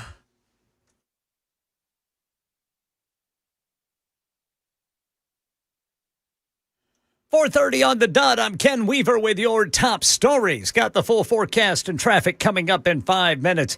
Right now in Nashville, Channel 4's Amber Giant says homicide detectives arrested a man they say was the shooter at the West Nashville U-Haul store on Tuesday afternoon. Well, police say this all started with an argument that quickly escalated to gunfire at this U-Haul here on Annex Avenue. Now, right now, the store remains closed as the investigation continues. 23-year-old Devin Rice has been taken into custody and has been charged with criminal homicide. Now, police say during an interview, he admitted to arguing with his coworker about a drink before shooting him. Yeah, the 56-year-old co-worker died at the hospital. Detectives are working to notify his next of kin before releasing his name. We're getting more details on the arrest of a California man near Trump National Golf Club near Los Angeles this weekend. The 38-year-old man named Janine Jontale was seen not once, but twice. ABC Justice reporter Alex Mallon tells us why he's facing federal weapons charges. They found hollow point rounds on him, and then that led them to go and search his car where they found a loaded firearm. That led them to then detain him and then get a search warrant for his residence, and that's where they found an AR rifle that appeared to have been modified. That is actually the single charge that he now faces, of modifying unlawfully a firearm. The FAA and NTSB launching an investigation into why a plane was allowed to take off as President Trump's helicopter Marine One was approaching. There were at least 2 3-minute warnings the president's copter would be in the airspace above D.C., and still that controller does not heed the warning. ABC News transportation reporter Sam Sweeney explains what could have happened. Is likely because there were other pilots talking at the same time on that same frequency. We see that quite often. Sort of like when you're on a Zoom call and there's multiple parties all talking at the same time and you drown out one person or you only hear a part of what they were saying. That's similar to what likely happened here. That's the latest news. Traffic and weather next. I'm Ken Weaver, WTN News.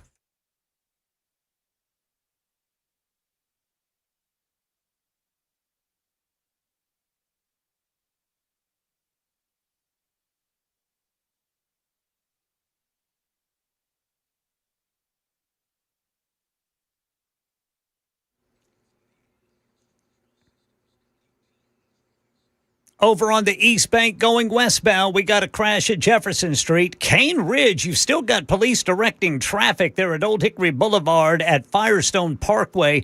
Vehicles southbound slowly moving through the gas station parking lot to get around an overturned semi. Then over by the airport, got a crash 40 eastbound before Briley Parkway East. In Lebanon, a crash 40 eastbound at Gallatin, exit 232. Madison, a wreck, Madison Boulevard at Gallatin Pike. Nashboro Village, Smith Springs Road at Bell Road. And then in Antioch, a crash, Bell Road just east of Hickory Hollow Parkway. I'm Ken Weaver.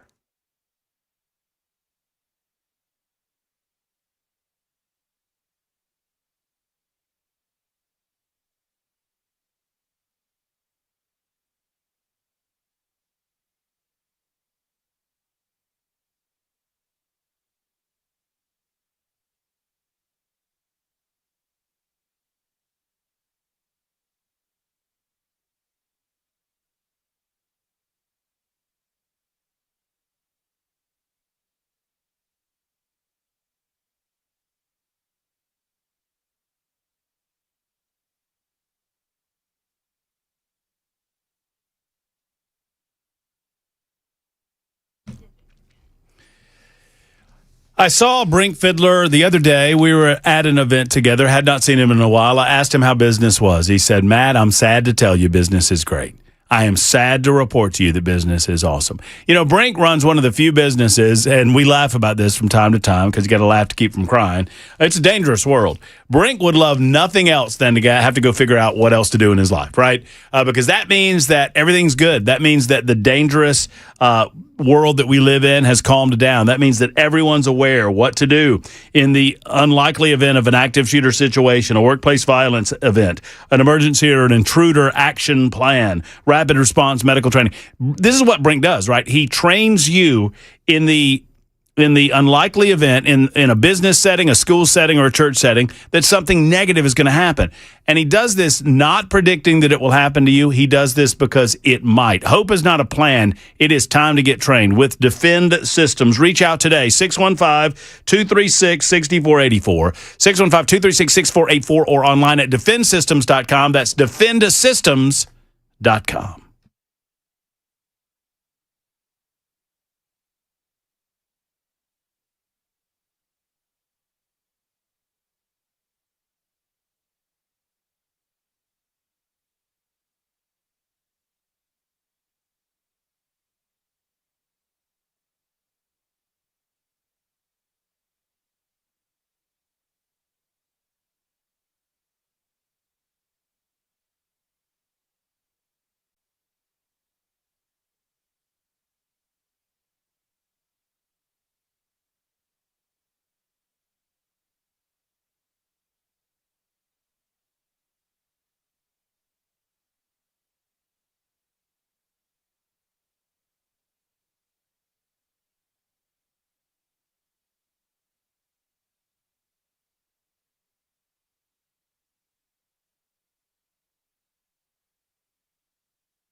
Super Talk 99.7 WTN.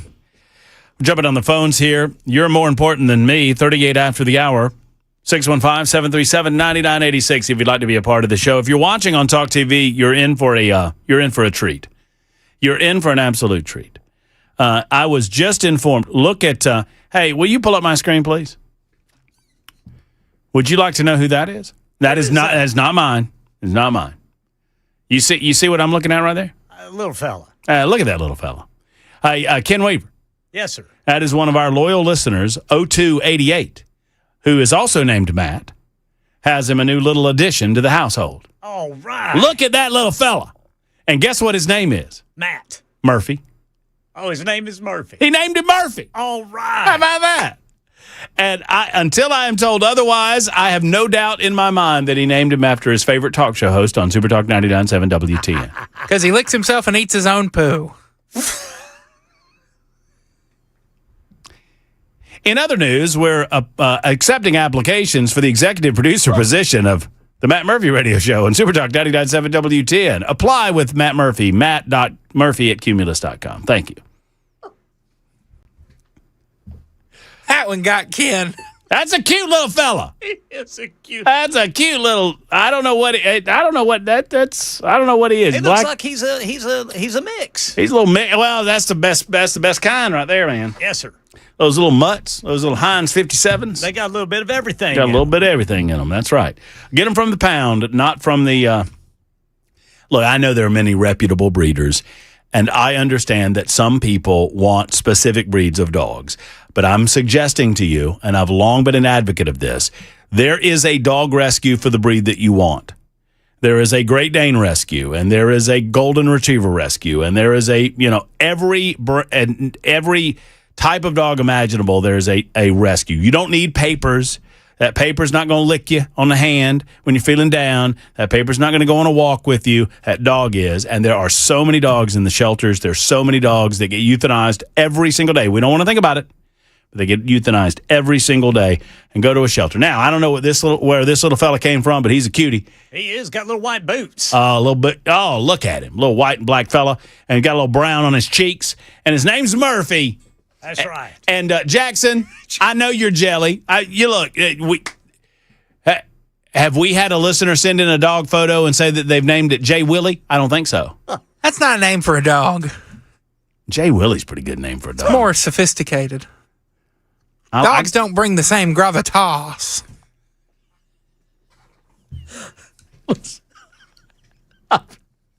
I've had dogs that have more sense. Probably. They're not as funny, but they've had more sense. I've had some dogs that are pretty funny. At least they come when I call them. Deborah and MC have been waiting a long time to talk about elections, and we've got right on red conversation. Hello, MC. Thank you for your patience. How are you? Good afternoon. I am patient, and Matt is a thing I wipe my feet on, and a Murphy is when I pay a pimp to see a hole, and he double crosses me. What the? Anyway. Oh, my goodness gracious. I was pleased to hear you endorse Mr. Hatcher or just say you're going to vote for him, and I'm going to, too, because I get sick of the BS ads. Yeah. Anyway, and I'm also a unbiased observer of Davidson County since I was born and raised there. And, by the way, that shooting out at Annex Avenue, that was in my old neighborhood, and it used to be in the General Services District, which apparently now there's not much in the General Services District, to go back to your previous subject. But, people in Una, Bellevue, Charlotte Park, Goodlettsville, Jolton, and the Priest Lake area are not going to not turn right on red. That's about all I got to say about that. But I've spoken within the last couple of hours with an advocate for the veterans in North Carolina, and I advised that fine lady that I think Marcia might be about to be upset. Now, am I being overly hopeful? Maybe. But yeah, I mean, if I put, I'll make an official prediction tomorrow with the rest of the gang, right. Because I'm going to ask that question of everyone on the dais tomorrow. But, if I had to guess, if you forced me to lay some money down on it, I'm still sticking with Marsha Blackburn. I think it's going to be, it will be a lot closer than I think her camp wants it to be. And I think that's a testimony to how much she needs to listen to John Rose and Monty Fritz supporters. And how and I just encourage, and I believe that she will, should she come out successful, listen to these supporters, why they didn't support you, and what they expect out of you should you be the next governor of the state of Tennessee. I got one other comment, Mr. Murphy, about running for 2 seats. Think about this. I'm going to put out a Socratic question. What's the difference in running for 2 offices and holding an office and running for another one? And just go, and think about it. And by the way, Jackson, he just needs to run as Jackson, like Andy Jackson. Oh, yeah. Baby. See, that's pretty good, too. Yeah. Well, I know you're a Georgia man, but you're all right for a Georgia man who passed through Alabama. I was a Tennessee man who circled through Alabama and Florida and came back home to Tennessee. The best thing coming out of Alabama, MC, I-65. That's right, is I-65. All right. I'll talk to you later, brother. Have a good one. Oh, boy. I'm glad that the listeners still know that I bleed Georgia red, even with Jackson attempting to confuse the listening audience by that awful, dastardly, nasty slide he put up on the YouTube channel today. I mean, he's putting me in all of this orange clothing, Ken. I don't know what to do with him. What if your fellow Georgia fans were to look at that? They do, Ken. And not understand. And they don't get it. They're like, my Lord, what has happened to Murphy since he has been in the state of Tennessee? What is going on? And I tell them, you know what's going on? My stupid producer. That's what's going on. Now, to MC's point on the Hatcher-Ogles race, the whole workhorse, show horse thing, it's interesting. Charlie Hatcher is an example of human psychology. And I'm not suggesting that I can change anything about it, but I want to apply it in this way.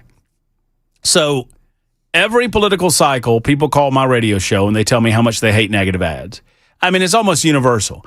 I hate these negative ads. Oh, these negative ads. These negative ads are horrible. These negative ads are awful. These negative ads are the worst. I wouldn't vote for anybody that runs these negative ads on a bet. I'm voting against that person because they are running negative ads. But every election cycle, there are negative ads. Jackson, you don't follow politics very much. I mean, you dabble. You are here and there. Why do you think that the politicians run negative ads? To call out the woke liberals. Well, it's almost the right answer. Or the swamp or something. Well, it's even more simple than that. They run negative ads because they work. The consultants would not recommend negative advertising, or the political action committees would not engage in negative advertising if negative advertising didn't work. So there's an interesting dichotomy going on where people declare they hate them, but they still get them. They get them only because they work. If people hated them so much, they wouldn't get them because they would vote against the candidates that have them or support them, or any political committee that runs them. The candidates would tell them to stop. Similarly, and it's a different, but I mean, the examples overlay, I believe Charlie Hatcher is the type of politician that we all say we want. I don't want somebody that's there for themselves. I don't want somebody that's ego-driven. I don't want somebody that's all hat, no cattle. I don't want somebody that's all talk, no action. I want somebody that lays low, that speaks softly, that carries a big stick, that will get the job done, that will represent the people of the state of Tennessee, and is not up there to aggrandize themselves or to enrich themselves, but instead is up there to work for me without pomp and circumstance. That's what people say that they want, but do they? I don't know. Because we don't seem to get very many of those people. It seems to me. Deborah is next. Hey, Deborah, thank you for calling. How are you? I'm good. I just have a quick question. I am a conservative in Murray County, and I've heard you guys talk about that water raise that they're trying to, pass. How do we find out where the local candidates stand on that for the primary tomorrow? You're talking about the Columbia Power and Water rate increase? Yep. What? And where did you say you are? You're in Murray County? Yeah, I'm in Columbia, so definitely affects me. Oh, yeah, it's an issue. So what, I might be able to help you if you can tell me specific candidates that you are interested in finding out their positions on it. I know many of those candidates that are running. Are you speaking about like the congressional race or what? Well, I was looking at the mayor race. I'm looking at Gabe Howard. Oh, yeah, the county mayor race. Mm-hmm.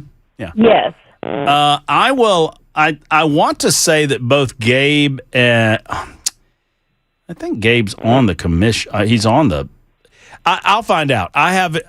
What I can do is I will reach out if they're not listening. I know Sheila Butt occasionally listens to the show.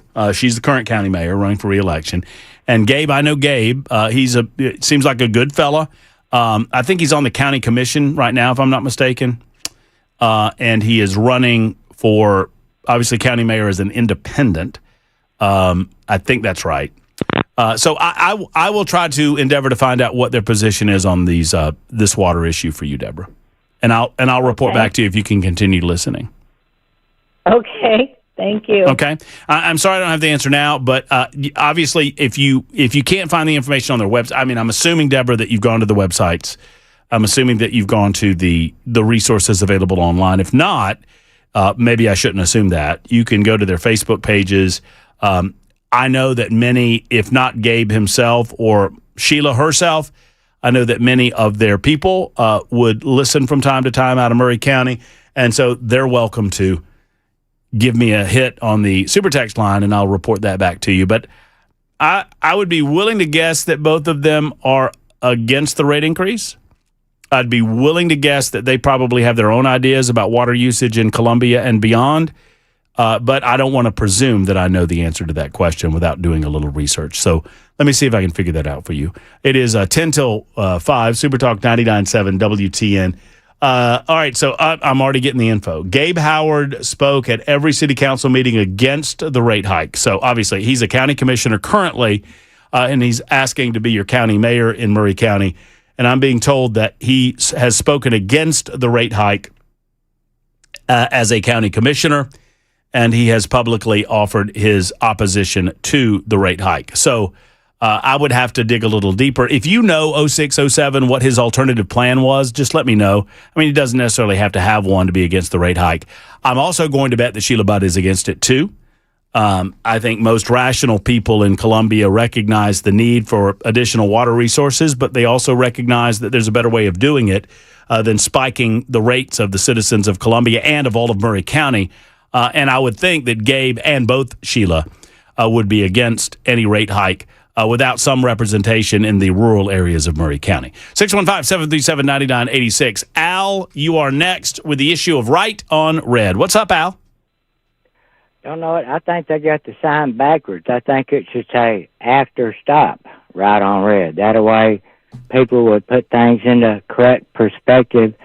And it's kind of ironic that old guy was 87 because I was involved in a fatal accident with a 87-year-old man that pulled right out in front of my semi up on US 41 in Adams, Tennessee, and it killed him. I got out and looked, and I'd run over a sign about the Bell Witch, and I said, well, damn.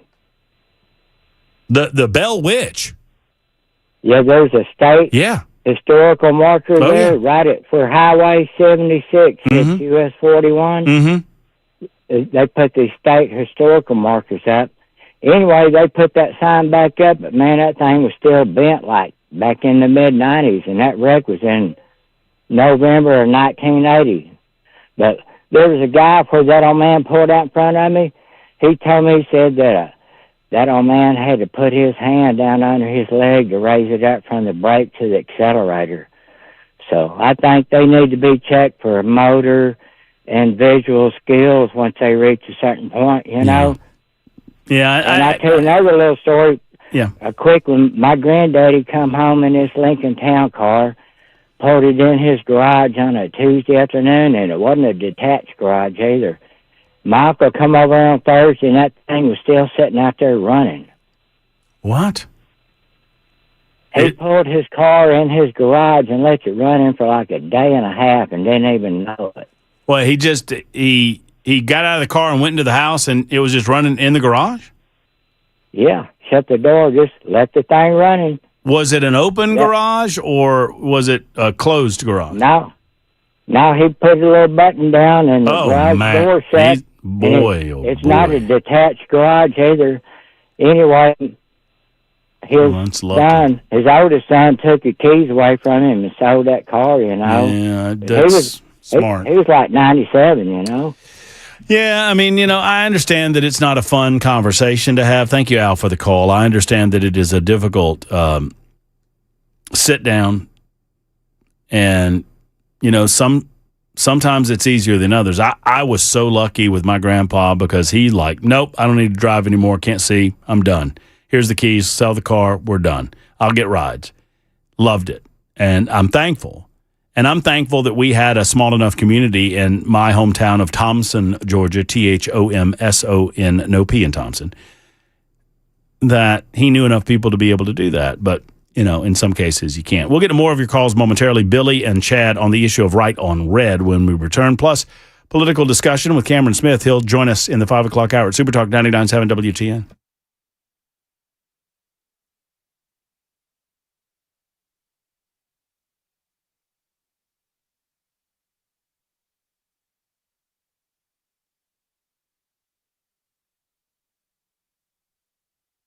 Hi, friends. Matt Murphy for USS. You know what that stands for by now, right? It stands for quality. It stands for customer service. It stands for reliability. It stands for everything that you need in the foundation of your home. They are rock solid as the foundation is.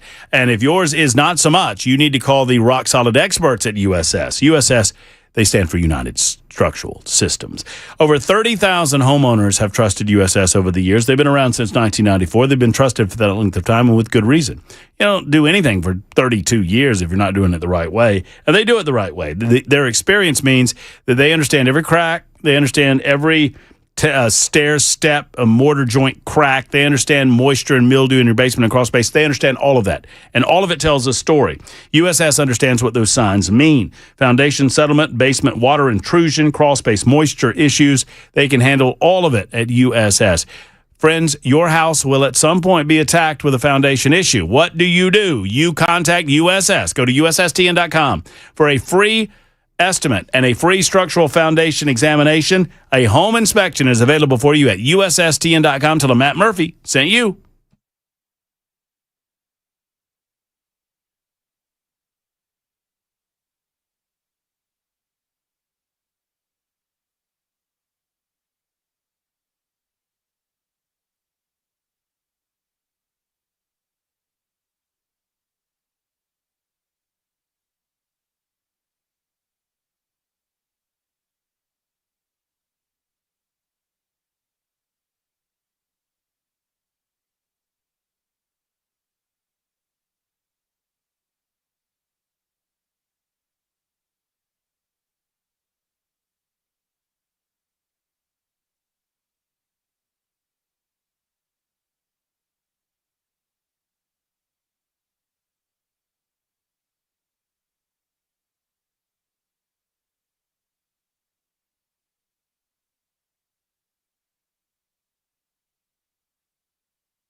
Affordable, convenient, comprehensive. It's medicine done the old-fashioned way at Grace Point Healthcare. Grace Point is a direct pay primary care provider. That means that all treatment decisions are made between you and their medical staff, never your insurance company. That's very important. These are the basics that you need to understand about Grace Point. They do things a little bit differently, but it's to your benefit. Everything that they do is to get to the root cause of the problems that you want to solve and solve those problems alongside you, and do so at a less expensive price point than some of these other medical providers. Now, right now, a lot of you are getting the kids back to school. The kids of the grandkids are off back to school. And right now, sports physicals are available at Grace Point Healthcare until August 14th. When you call, ask them about that. I mean, a lot of kids are going through that this time of year, sporting activities and whatnot. Let's get those things handled and taken care of with Grace Point Healthcare. Call 599-6868. 599-6868. When you call, do me this favor. Tell them Matt Murphy sent you to Grace Point. Tell them I told you about the sports physicals that are available until the middle of the month, August 14th. And stop by and see them. Located conveniently in the heart of Franklin. Worth the drive from anywhere within the sound of my voice. Grace Point Healthcare. Modern medicine delivered the old-fashioned way.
Five o'clock on the dot. I'm Ken Weaver with your top stories. Got the full forecast and traffic in 5 minutes. And right now in Nashville, less than a week out from jury selection, the murder trial of Paul Park has been delayed.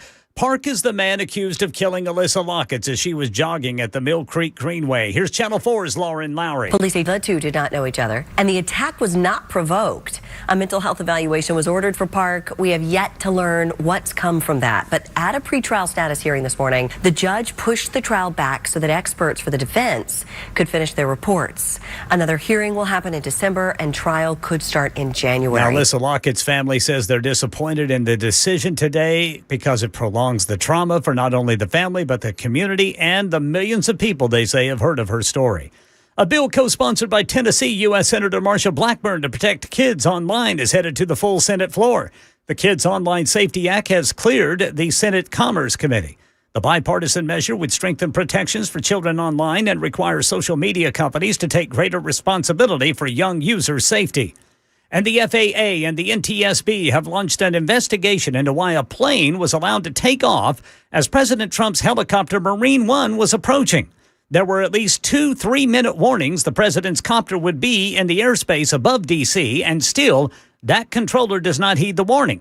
ABC News transportation reporter Sam Sweeney explains what could have happened. While they were close and that plane shouldn't have been there, they were never on a collision course. They were never in danger of colliding. But again, it shouldn't have happened. That controller should have heard that 3-minute warning, and he didn't. And the FAA and the NTSB are going to want to figure out exactly what happened and then try to put preventative measures in place so it doesn't happen again. ABC News says it's learning of additional cyber attacks against U.S. water facilities across the country, widening the scope of the ongoing federal investigation into these recent attacks. Here's ABC's Aaron Katursky. We just heard in the last couple of hours from the New Jersey Office of Homeland Security that 2 municipal water systems in the state were affected by these hacks. New Jersey did not name the municipal water systems, probably because they don't want to cause any panic, because they say customers had uninterrupted access to their drinking water. And the latest government report on substance use offers cause for celebration and areas of concern. Here's ABC's Jim Ryan. The Substance Abuse and Mental Health Services Administration asked 60,000 Americans about their experience with substances, finding significant declines last year in binge drinking, smoking, and marijuana use among 12 to 17-year-olds. Still, the survey found more than half of all Americans, 163 million altogether, used tobacco, vaped nicotine, drank, or used an illicit drug in the previous month. The substance of choice, alcohol. Jim Ryan, ABC News. That's the latest news. Traffic and weather next. I'm Ken Weaver, WTN News.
All right, East Bank going westbound. We got a crash right there past Jefferson Street. South Nashville, crash Murfreesboro Pike at Fessler's Lane. At Cane Ridge, still showing police directing traffic. Old Hickory Boulevard southbound at Firestone Parkway.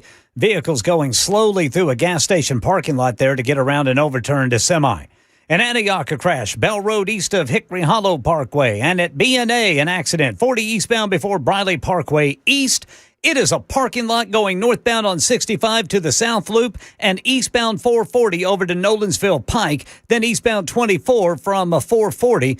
Looks like it's still pretty slow going getting through the construction there at Goodlettsville. That is complete stop-and-go traffic northbound 65 there through Goodlettsville. I'm Ken Weaver.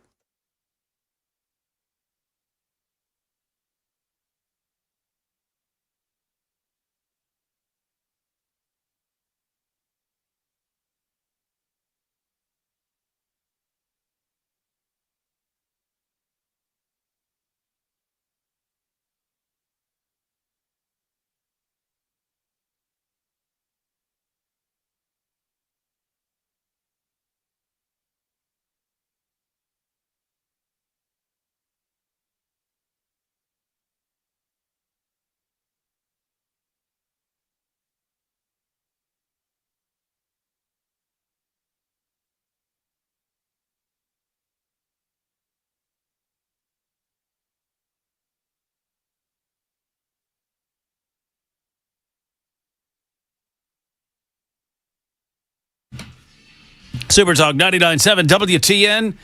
Hello, friends. My name is Matt Murphy. This is the Matt Murphy Radio Show. What is going on? How you doing? You feeling all right?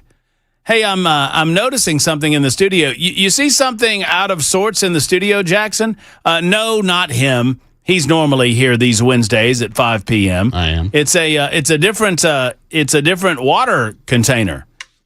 Because I left the other one, didn't I? Uh-huh, you did. You know where it was for 3 days? The bathroom. Right beside the bathroom door. Really? In the hall. Where's it now? It's in the break room. Okay. Well, I'll go get it. It's still here, though. I like it very much. We it's one of my favorites. We were hopeful that someone would steal it, but to no avail. So. Yeah, if you steal it, you have to adopt a child. It's just the way it works. Is that the way that it happens? One of yours or just in general? No, it's a Youth Village's like thermos type thing. It's a good-looking mug. Yeah, if you want to foster or anything, you can have the mug. All right. Well, we'll take that. Yeah, so the mug is free, but it comes with the kid. The kid might cost you a few things. Right. a Mug few free, bucks. kid not. You know. That's kind of what happened to you. It is. It's how that works. I don't think people they give you a complimentary mug and a free kid. That's really true. I wish I had a better example of how this happened in my home. For those of y'all who don't know, I have 5 boys, 4 of whom are teenagers, 3 bio boys, and 2 bonus sons. And the 2 bonus sons more or less just showed up. One day, like you've heard about some of the kids who are in state office buildings. Well, I didn't like that, so I got one of those. Mm-hmm. And Good he just showed up. Brother Cameron. He just showed up at my house one day, and I'm like, "Hey, what's up?" Hey, and he's like, he didn't say much. I'm like, "All right, come on." And then I found out that and 3 years later, he's still living with us. So it's awesome. Yeah, your trouble was if you feed them. Yeah, and that's what we do. They stick around. It's just what we do it well, and so we unlock the door, and then people come in, and then they live with us, and so that's what we do. I feel like I have a bonus puppy now because I have a listener that named his dog after me. That's kind of cool. A new puppy. Yeah. He's named his puppy Murphy, and I said, I'm going to, unless you tell me otherwise, I will assume that the puppy has been named after me. That's fair. And he sent us a nice picture. Very cute little dog. I got a little dog for the first time in my life. When did you get a little dog? I have 3. I have 2 normal dogs, Dixie and Deacon. I know those. And then I have Daisy. When did Daisy come about? Daisy's about 6 months. She is a Yorkie poo. Oh yeah, put her in your pocket. Oh yeah, like 7-8 pounds. Like this is a tiny little dog. Mm-hmm. The personality does not match the size of the dog. Man. She thinks she freaking owns the place. Like she sits on the top edge of the sofa that we do not allow any dogs to sit on. Yeah. The dogs have a sofa that's like dog sofa, Yeah. right? Oh And yeah. she's like, I can identify with this. those dogs need to sit over there. And I'm like, And you're the a humans dog. are over here. No, she does not. Yeah. Mrs. Beasley's the same way. She sits on top of the sofa in the den, and because we've got a lot of windows on one side of the den, and she likes to look out and survey her property and make sure that there's no shenanigans. And oftentimes there's shenanigans. There's squirrel shenanigans. Yeah. Mrs. Beasley does not like birds. They're very suspicious. She doesn't They like are. the idea of something that hops around and then can fly. Yes. Doesn't care for it. Nope. Very suspicious. I understand that. And, Daisy's attitude is I am closer to the big people. I am one of the small, very tiny, furry people. Mm-hmm. And this way I can just see better. That's why you get there. And she, I don't know how to respond because I've had big dogs all my life. They kind of do their thing. They are clearly not thinking they are people. They're just big dogs who are great. They love you. Yes. And, there's certain things you can do and certain things you can't do, and never the two shall meet. Right. And Daisy will sit in my seat, and then I go to move her, and she acts like she's died. Like how I know, has she growled at you yet? She talks a lot. She doesn't really growl. She just, makes beeps and blorps all the time. Mrs. Beasley she'll get into a chair situation, and you'll like, hey, Ms. Beasley, you got to get up, and she'll just look at you like, I don't speak know English. I'm here. For purposes I'm of this comfy. conversation, So if you want I'm to a rub dog. my belly, and so you go to pick her up and move her, and she'll give you that, and she's looking right at you like I'm not appreciating what you're doing right now. And of course, you go ahead. And Daisy move. just loses all muscle tone instantly, so it's like blobbo dog. And I'm like, you only weigh 8 pounds, and unless you fall apart, I'm going to pick you up. And it's light fine. as a feather, stiff as a board. Yep. That's what Mrs. Beasley does. Yep. Light as a feather, stiff as a board. Oh, they're very cute. And they're cuter than your kids. Yeah, I love my boys dearly, but I mean, we've reached the point where we have all the smells. That it is just, they work out all the time, which I love. I support. Like we're into this, but they smell, and so we shower all the time. My water bill is regularly just stupid. And I'm beginning to think I just need to turn the sprinklers on and put them outside with some soap. Probably not great for the lawn, but I could probably water the lawn and shower the boys at the same time. I'm trying to be efficient. You talking about using boy water to water your lawn? No, it'll be brown in 20 minutes. No, I'm putting them out there and cleaning them off with the sprinklers. You're gonna kill your probably your lawn. Yeah. Well, I mean, we know what we've been there. You know what kind of funk comes off those. I do, and I tell you what, no one has ever successfully conveyed to a teenage boy how much cologne to wear. It's just like a little goes a long way. And these guys are like, well, but I need a splash. I want different flavors. No, I'm like, no, one at a time, one spray, stop. And it's just a lot. There's just a lot happening. I need a bigger splash. Yeah, just that way. Slop it on there. If the girls like it, they'll like 3 times as much of it. And that logic, I get it. It's just wrong. It's made with real Panther, so you know it's good. You do know it's good. I've got to be honest with you. That smells like pure gasoline. Burns the nostrils. Stings the nostrils. But in a good way. It smells like... I'm sorry, I can't say that one. We're dating ourselves. Bigfoot? Yeah, the Bigfoot line. Oh, my God. Sex Panther. What's it called? Sex Panther? Sex Panther. It's made with real bits of Panther, so you know it's good. Billy has been holding on the line to talk about Right on Red. We've been talking about Right on Red, Cameron. It's better than talking about the governor's race, in my opinion, although I want your opinion on it. Hey, how about this? Hey, give me a little, you got a little audio-video action over there? Give me a little of this. I want Cameron's reaction to this before we go to Billy on the phone lines. Your call's accepted, 615-737-9986. I don't know if this is a little too little too late or what, but this happened yesterday. Governor Bill Lee here. Charlie Hatcher and I have been friends for 25 years. I'm a cattleman, he was our veterinarian. Our kids have shown calves together. We've worked farmers markets together. We've both run family businesses. And for 7 years, he served as my commissioner of agriculture. I know Charlie. I know his conservative values and how much he loves our country. Charlie has stood with President Trump since day one, and now he's running to serve Tennessee's 5th District. To secure the president's agenda and cut the cost of living, to protect farmland and food security. I know he'll work hard, serve people, and get the job done. Join me in voting for Charlie Hatcher this Thursday, August 6th.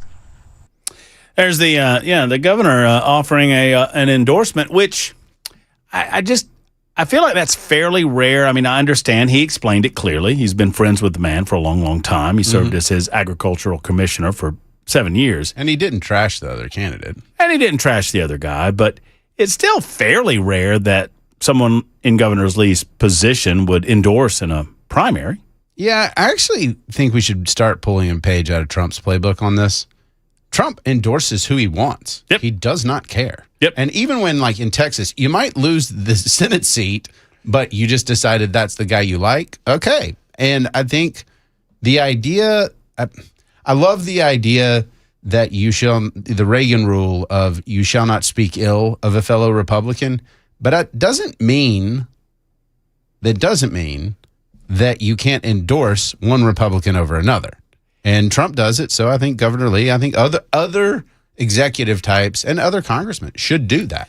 I wish, had I a magic wand and could change some of the psychological dynamics of what we do on a regular basis in terms of politics, it would be that. And sadly, there are entities that want to create division amongst people that agree 95% of the time, right? And we get to this silly season, and I suppose it's a blood sport, it's a team sport, but we get to these points where once you pick your candidate, suddenly you have to decide that the other candidates are evil too. And there are a lot of political action committees and a lot of other organizations that are dividing us unnecessarily. It is fine if Marsha's your candidate. For example, I'm just going to use this as an example. It is wonderful if Marsha's your candidate. Great for you. Tell me how Marsha is superior to the other candidates. You can even point out some of the failures that you see in the other candidates. That's fine. But the suggestion, and I use this as an example often because it's the most ludicrous. The suggestion that John Rose is somehow this leftist Democrat is just dumb.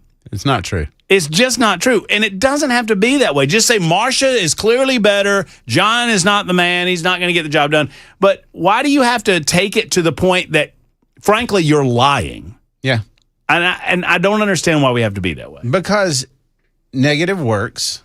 The only way and let's be honest, we're so far have just talked about Republican land. So it's varying shades of conservative, right? Right. I mean, that's what we're talking about. And in Tennessee, those shades are even tighter. Like they're all red, right? Yeah. And there's not a whole lot of purple in there. And so it's just a silly game we play because let's be honest, campaign consultants, we have to differentiate ourselves. We have to set ourselves apart. Oh, well, this person, they would vote the same way as we would. Okay, well, maybe they love China more than we do. And Cameron and I talked about this. We're dropping a new podcast this weekend. You can find it, All the Best Words, on Supertalk 99.7 WTN. We'd appreciate you liking and subscribing. According to Ken Weaver, cost you absolutely nothing, boys. Yes. But we were discussing this on the pod that the dynamic of people will call me and tell me I don't like the negative ads. I hate the negative ads. Mm-hmm. Well, if enough voters hated the negative ads enough that they would not support the candidates that either run the negative ads or the candidates that the political action committees support that run the negative ads would stop. But they don't stop. And they don't stop because people say that they don't like them, but apparently they work because they keep going. Yeah, and I think occasionally, people need to get over the influence of endorsements. I mean, you need to know enough about the candidates to know why you're going to vote for one of them over the other. It's why I don't endorse. Don't use a politician as shorthand for, if they like them, then that's a bad idea. I want the voting population to be smarter than to go to the Tennessean and say, I don't know who to vote for unless Cameron tells me what's going down. Yes. Or let me turn on the radio and see. I mean, and trust me, I have a healthy respect, and I know you do too, that there are people who want to know, and I'm thankful that we have become a part of the community enough that people want to know, and why. Hey, who are you supporting and why? That's wonderful, and we do that. Yeah. But this idea of, and it's just ego-driven, it's self-aggrandizing, is that I am standing on the holier than thou, and I shall tell thee for whom I'm going to endorse, and you shall follow me. Without question, come on. Well, man. for example, in the Johnny Garrett and Van Hillary race, if I were in that district, I mean, both of them are fine. There's not one right there that I'm like, it's going to be terrible. I would probably end up voting for John Henry just because I'm a chaos agent. And I like the idea of voting for the guy that's probably in third, going to win. He's going to get some votes, but he's not going to win. Sure. No offense, John Henry. I love you, and I appreciate you called the public service, but by every estimate, Hillary or Garrett's going to win. But yeah, I know it. I mean, yeah, it's the. So, and then sometimes I see a race like Senator Jack Johnson versus one of his last opponents and weigh in because I'm like, we're doing stupid stuff here. We've got somebody that's leading the way, doing a good job, and you've got somebody with an axe to grind. That's not a good formula for public service. And I don't mind telling you why I think that. And I mean, in the Hatcher-Ogles race, Andy was my congressman until I got redistricted. But I'd vote for Charlie Hatcher, and mostly because Charlie's boring. And I don't mean that in a negative way. I want to make politics boring again. He's a conservative. He's going to vote conservative, and I'm not going to see him saying inflammatory things in the news. So that, to me, is a good reason to vote for a candidate. It doesn't mean I think, Andy is going to vote some kind of liberal crazy person. Of course not. It becomes, if the votes are going to be the same, then it does come down to your personality in as much as how that makes you effective or ineffective in Washington, D.C. setting. And I think, my opinion, that Andy's personality is geared toward benefiting Andy as opposed to benefiting the people of the 5th Congressional Well, District. it's caustic. I mean, it is. I'm saying inflammatory things, which is cool if you want to be in that inflammatory. I'm on cable news. I say the hot take. Talk show host. Yeah, I mean, right. Go work at Fox News. Like, go work at OAN Network. It doesn't matter. Like, do what we do. Hey, we got a night shift for Andy. Come on. Come on. Let's go. I mean, like, that's fine. But I want leaders that just lead and are boring. Like, I'm so tired of talking about. I mean, it's funny that we're here talking about it, but we have so much to talk about just in federal politics. Mm-hmm. And that's probably not great for our country. Billy, I promised I'd get to you before the break, and we shall do so. Billy wants to talk about right turning on red, and he's held for some time in order to do so. Billy, the floor is yours, sir. Yes, sir. Just want to make 3 quick points. I rode motorcycles from the time I was 6 years old to I was 60, like 68. And you're right. People in cars and trucks these days do not watch motorcycles like they should. And also, there's a lot of people that ride motorcycles the way I never did. And then also, on the turn right on red, are they also going to take away the 2 signs that go under the 2nd and 4th Street underneath the interstate, whereas you could turn left on red after stop? And also, I drive 40,000 miles a year without any problems. My biggest problem driving downtown Nashville is I watch for pedestrians, but bicyclists will blow right through intersections and not think anything about it and almost cause you to wreck. Well, no, these are excellent points, and this is a knee-jerk reaction on the part of the Metro Council. You know what I would have loved to have seen, Billy? I would have loved to have seen this type of can-do attitude by the Metro Council after the citizens of this community got screwed during the ice storm when NES didn't do its job. Oh, they couldn't do anything about that. But boy, they got a can-do attitude because of a tragedy that happened on Lower Broadway in downtown Nashville, where they're going to affect and impact the traffic patterns of every single one of us, despite the fact that 99.9% of the drivers fully understand how to turn right on red cautiously, appropriately, and legally. You want to see your life flash before your eyes? Teach a teenager how to deal with a roundabout. Oh, once you get on here, hey, look, kids, Big Ben, Parliament. It's not good. 25 after the hour. Oh, it's almost 26 past on Super Talk 99.7 WTN.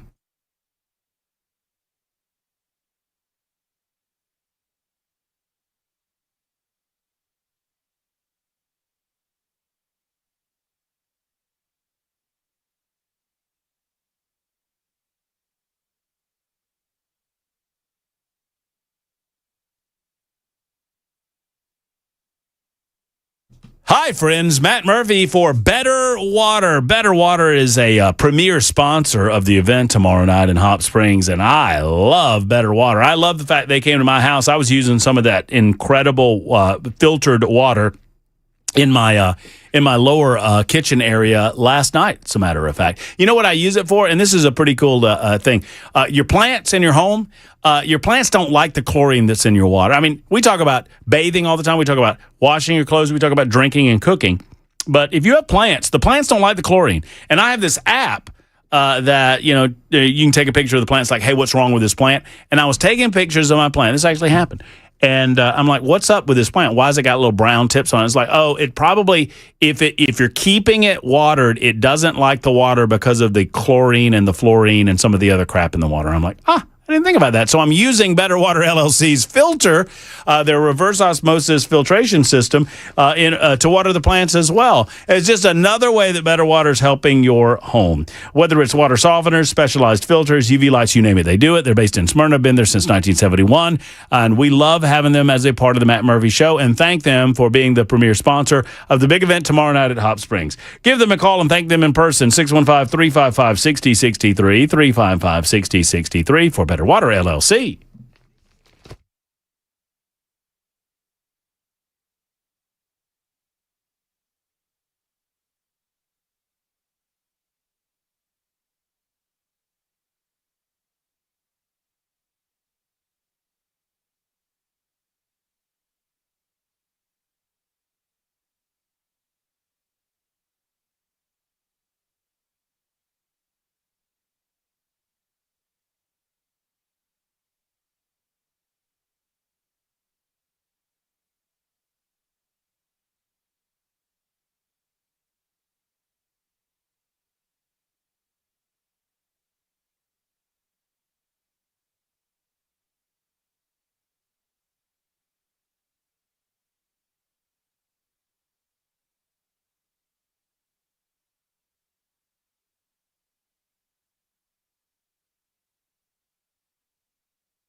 Hello, friends. Matt Murphy for Dr. Catherine Beckman and the Beckman Dry Eye Institute. Whatever the cause, if you have dry eyes, it can really affect your life in a lot of different ways. Dr. Beckman gets to the root cause of your dry eyes and the irritation that it can cause. For some of you, it's debilitating. For others, it's just a nuisance. Either way, Dr. Beckman will get down to the root cause of the problem and help you solve it. Do not continue to suffer in silence. Dr. Beckman does this exclusively in Cool Springs. She doesn't dispense glasses or contacts. She is your exclusive provider of dry eye relief in Middle Tennessee. So if you have a family member, my grandmother was like this before she passed away, and I wish Dr. Beckman was a part of her life because it could have alleviated a lot of pain and really torment on the part of my grandmother over the last 10 or so years of her life because of her eyes, our glands in her eyes, etc. Give Dr. Beckman a call. Here's the number, 629-230-3161. That's 629-230-3161. Give them a call. Schedule that appointment. You'll be happy you did. It's the Beckman Dry Eye Institute online at beckmandryeyeinstitute.com.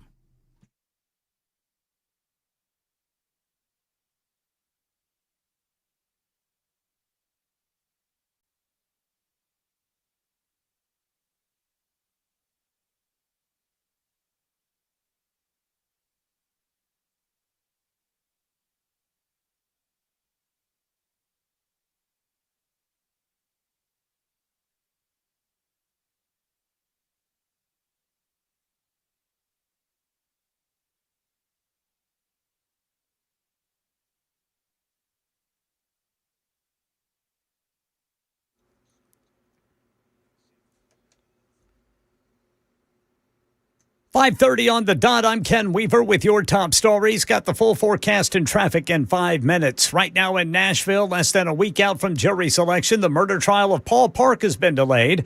Park is accused of murdering Alyssa Lockett as she was jogging on the Mill Creek Greenway. We have yet to learn what has come from a mental health evaluation. Channel 4 says the judge pushed the trial back today so that experts for the defense can finish their reports. Another hearing will happen in December, and a trial could be held in January. Channel 4's Lauren Lowry says Lockett's family is not happy. Now, Alyssa Lockett's family says they're disappointed in this decision today, and it prolongs the trauma for not only the family, but for the community and millions of people who've heard Alyssa's story. The Free to Move nonprofit was created in her honor. The goal is to empower and protect women so they can safely exercise and live without fear of violence and harassment on greenways. A bill's also being worked on to create a uniform, statewide safety plan for all Tennessee state and local parks and greenways. Police say Park and Lockett's did not know each other, and the attack was unprovoked.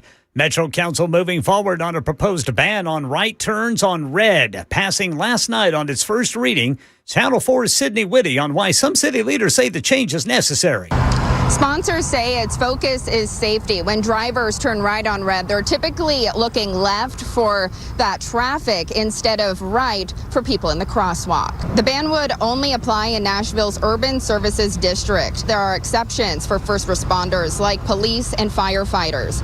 The bill passed its first reading last night, meaning it must pass 2 more votes to secure approval. Critics worry the change could increase congestion and travel times, particularly in high traffic areas such as downtown.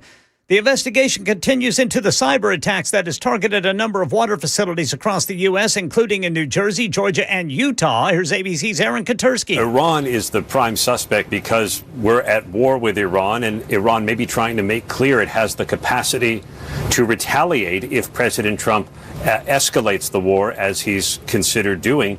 Iran cannot match the U.S. military, but they are making clear that they can take aim at critical infrastructure and systems that Americans depend on every day. That's the latest news. Weather's next. So is traffic. I'm Ken Weaver, WTN News.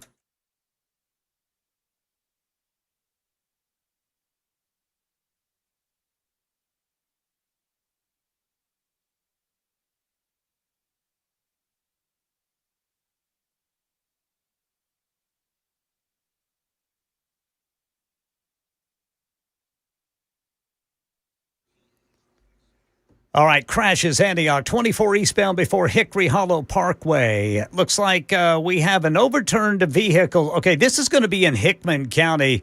well west of Nashville, going westbound on 40. The left lane is blocked there past a Bucks North. That's an overturned vehicle.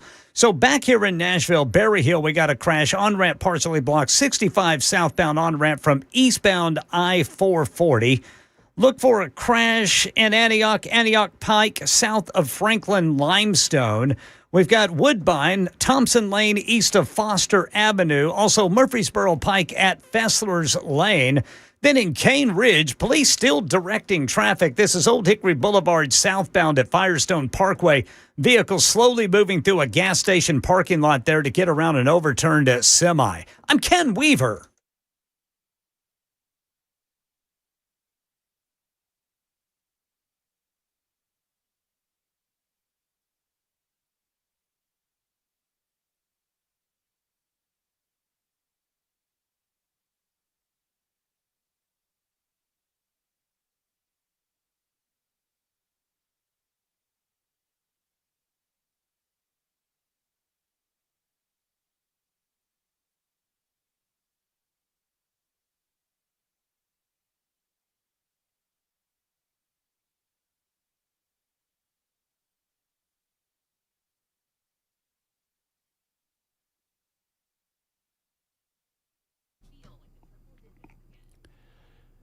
Hello, friends. Matt Murphy for Nashville Safe House. When you stop through the doors, when you walk into the a lobby area, you'll see on your left a Donald Trump. There he is. Right. Well, it's a cutout of Donald Trump, but still, Donald Trump is there looking over everything that you do, all the transactions that you make at Nashville Safe House. Number 2, you'll see the Murph, which is my special safe right there in the showroom, ready to go for you. You can buy my safe right there in the showroom when you stop into Nashville Safe House. Number 3, you'll oftentimes see Jill right behind the counter, and she's happy to say hello to you. Tell her that I sent you to Nashville Safe House and say, Matt says y'all got a lot of safes. Let's see them. You walk through the door, and you won't believe it. Over 200 safes on the showroom floor, another 400 in their warehouse. That's almost 600 total safes in stock, ready to go. Professional delivery crews ready to deliver those safes of all shapes and sizes. They get incredible rebates on Browning. They get a lot of end-of-summer rebates coming up, too. So ask them about some of those specials that they've got rolling. They've got every fire rating imaginable, every size, every color, every shape. Vault doors as well. Tornado shelters as well. They got it all at Nashville Safe House. It's what they do. There is no competition. There's only one. Nashville Safe House. Go to Nashville Safe House on 4th Avenue South, across from the City Cemetery. Tell them Matt Murphy sent you. NashvilleSafeHouse.com.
Young man, that'll come out of your paycheck. You're destroying property. Jackson heard the music in my headphones. He was hanging out in the Palatial Studios. The what? Palatial Studios of Supertalk 99.7 WTN. Hanging out with C. Smith and myself. And you like that? I do. I think that's the first time I've ever called you C. Smith. C. Smith. Anybody ever call you that? D. Cameron Smith. D. C. Smith. Yeah. Oh, yeah. Washingtonized. Swampy critter. By the way, boring is not go along to get along. I disagree with that 100%. I think you guys are misrepresenting what we mean when several of our super texters have suggested that boring. Oh, y'all want boring. Y'all just want status quo. No, that's no. You know what you get with the status quo? You get Marjorie Taylor Greene. Yeah, that's the status quo now. That's the status quo right now. You get Nancy Mace. They're not boring, and they haven't done a damn thing to help this country. Lauren Boebert has not done a damn thing. Oh, they're loud. Matt Gaetz. He wasn't boring, was he? Nope. Matt Gaetz was in it for himself. And you know what? I bought into it originally, too. I bought into the idea that the louder, the more shakeup there's going to be. And it's not true necessarily. There are some loud voices in D.C. that are there for the right reason. There are a lot of different types of voices. What I'm suggesting is loudest should not automatically equate to, I think some of y'all are kind of proving the point. Well, Andy's louder, so he's better. No, he's not. This is the smoke and mirrors game of politics. Whenever they tell me they're a fighter, you press a button, dude. Yeah, right. Like, that's your job. You go and say words and press buttons. Like, fight what? Who are you fighting? You don't fight anything. You fighting the Democrats? Okay, that's fine. If you're fighting the Democrats, are you fighting the debt? No. I don't want to make this an anti-Marsha monologue, but is Marsha a fighter? Has she been fighting government overspending? Because guess what? She lost. Right. Over her time in Washington, D.C., government debt, federal debt, has grown from $7 trillion to $39 trillion. Marsha lost. And then here comes the excuses. If I wasn't there, it would be $60 trillion. Or you know what? I can only do so much. Well, they don't say that in the campaign. They say they're going to get it done. Well, and look, we need to be equal opportunity offenders here. I mean, John Rose has been up there. And Amen. Both of them are in office as Republicans spend more than Joe Biden.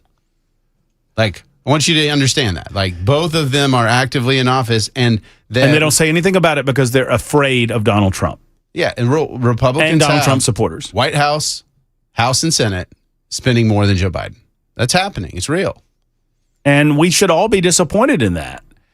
And sadly, a lot of people in my profession shy away from it because they're afraid. I mean, I love Donald Trump, at least for what he has accomplished, and I don't like what he hasn't accomplished. We have stakes now up from zero in 30 private companies. We have socialized businesses more under this administration than any other administration. I mean, that's just a reality. Now, you don't have to like it, but if we're fighting socialism, let's do it. We can't say we're going to fight the Chinese and the property ownership they can't have, but we're going to just kind of act like private stakes in companies is a good thing now? I mean, come on, guys. Where are we? You know where we are? We're back to the beginning where I mentioned that Jackson Williams almost destroyed a piece of company property, and that'll come out of your paycheck. Young man. I almost fell in through the window he got there.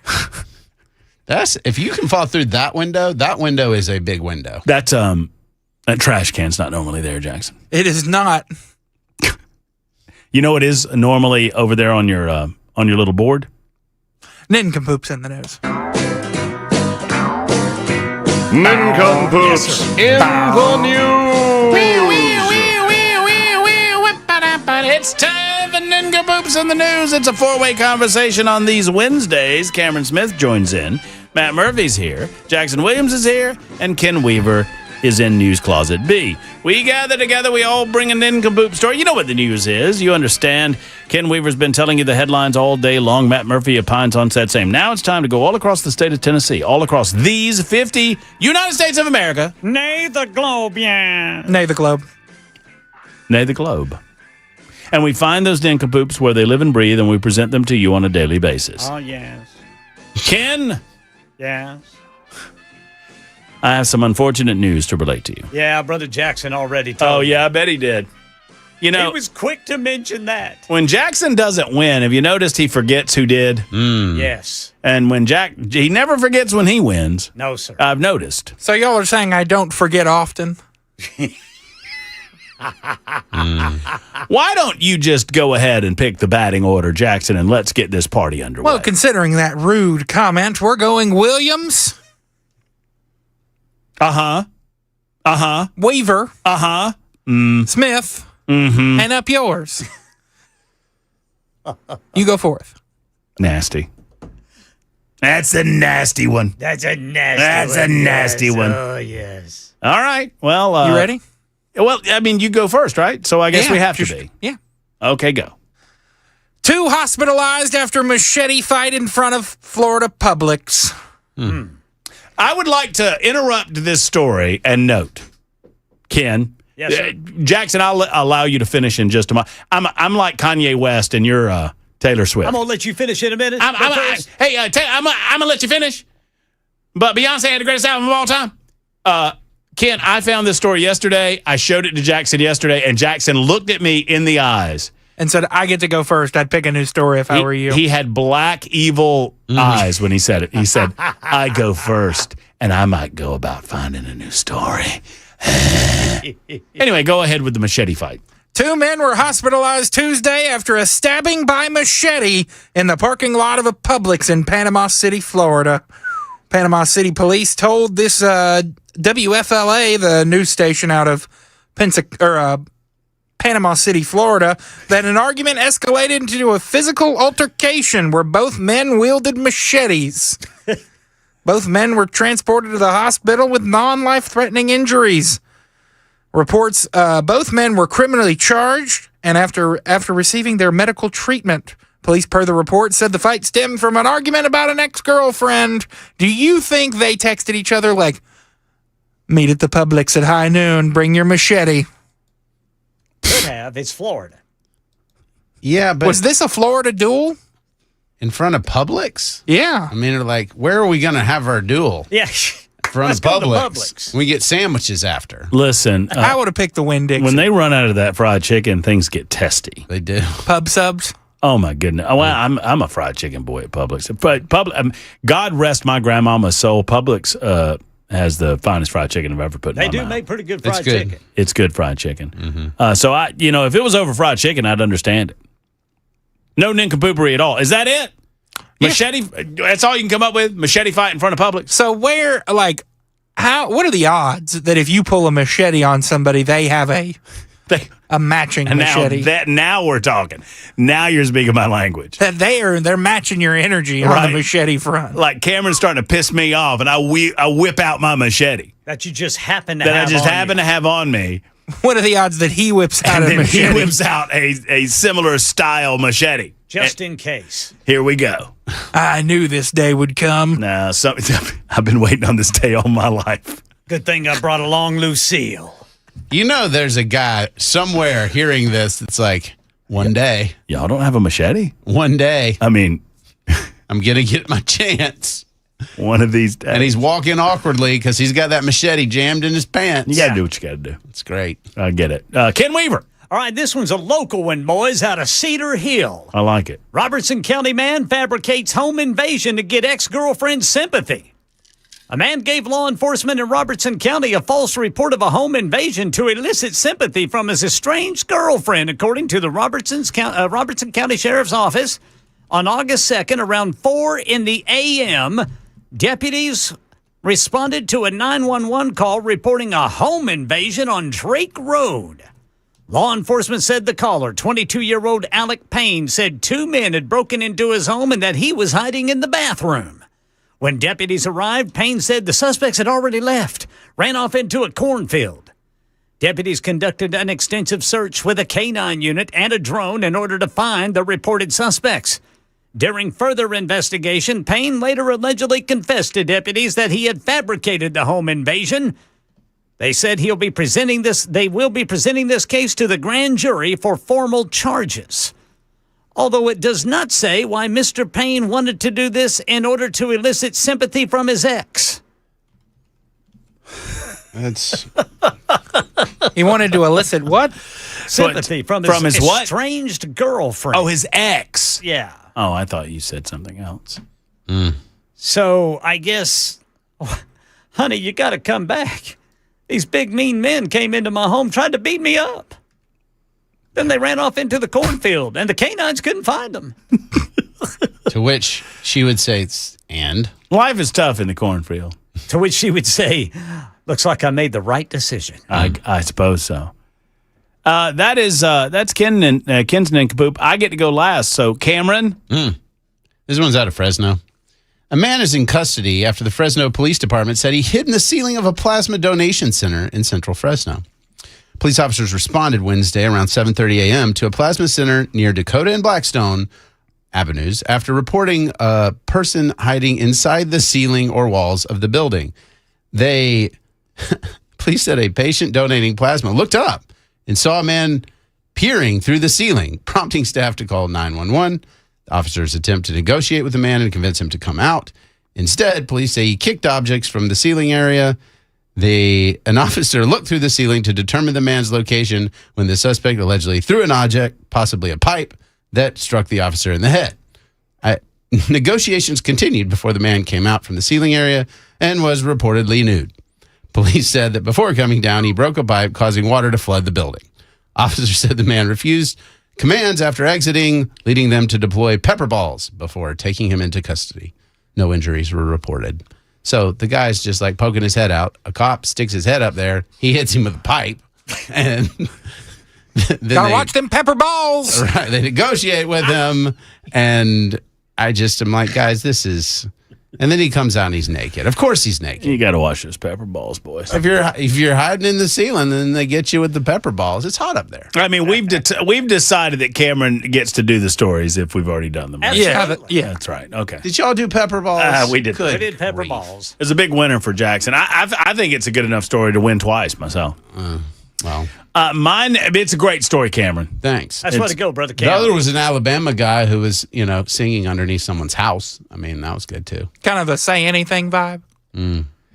I'm going to need some video and audio for my. Oh no, nincompoop. that's a disqualification. What do you mean that's a disqualification? That hasn't been brought up with the council. We had more women coaching college basketball before Title IX, after Title IX, when it became more important and more investment. That was code for. And you got paid it's a man's more. job. Got paid more. Mm-hmm. Became a man's job. And so to this day, we still don't have more women coaching in college basketball than we do men. So that same thing, apply that same thing when 2 years ago, we lost 7 WNBA coaches, right? They got fired because all of a sudden this money, became more, the WNBA blew up, valuations of franchises, right?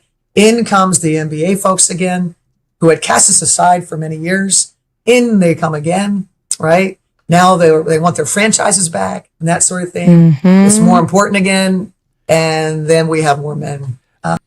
When we have NBA people. Becky Hammond. Okay, so that is the voice of Cheryl Reeve, who is a WNBA coach. Cheryl Reeve is the woman that wore the shirt that said "Trans Kids Belong" to troll Sophie Cunningham during their match against the Indiana Fever.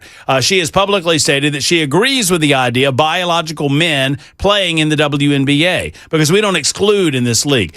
That woman right there who said those things is currently arguing against men being allowed to coach in the WNBA. So Cheryl Reeve, the WNBA coach, who wore a Trans Kids Belong shirt to troll Sophie Cunningham, gets upset because men take coaching jobs from women. Ma'am, not only are you a hypocrite, you're a nincompoop. Maybe that fella playing over there in the France women leagues will come over here and dunk all over her team. Man, have you seen that dude? What do you think about that, Coach? She sure is good, isn't she? She is a fine player. Just don't let her hug on you because she'll scratch you with her chin I will whiskers. never understand this. This whole I do not understand it. mental palsy that's like we can't acknowledge that biology is real. Right. Okay. Well, and you can't understand what it's going to do. If you're a player in that league, do you understand the natural consequence of what you're discussing?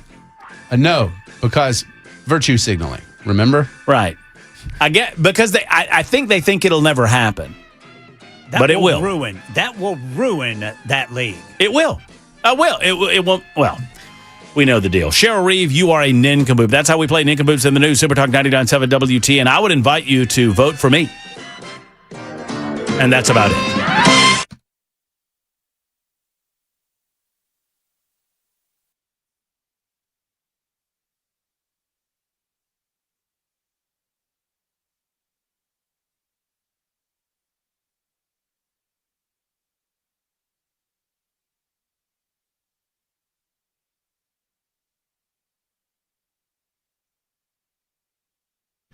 What is going on? Friends, I want to talk to you for a moment about U.S. Pest. U.S. Pest, you already know from me that they are simply the best. If you have U.S. Pest in your home, if you have them taking care of the bugs that want to get inside of your house and take what's yours, the little communists, then you know that U.S. Pest is the finest company around. Here's what I want to do, though. I was talking to J.K. Brister actually today, a little while ago, and I said, we need to drive the liberals crazy because the Nashville scene has their Best of Nashville 2026 going on right now, and we need to vote U.S. Pest as the best of Nashville because you know what? They are. They're the finest pest control company on planet Earth, and I would stake my reputation on it. Absolutely love how they do their business. I love their 100% money-back guarantees. They take care of the bugs. They're inexpensive. They're a great company to work with and a great company to work for. And so I invite you to give them a call at 590-1260, 590-1260, online at uspest.com. And if you are of a mind, go over to the Nashville Scene website and vote for them as the best pest control company in Nashville, Tennessee for 2026. It's the one and only U.S. Pest, online at uspest.com.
6 o'clock on the dot. I'm Ken Weaver with your top stories. Got the full forecast and traffic coming up in 5 minutes.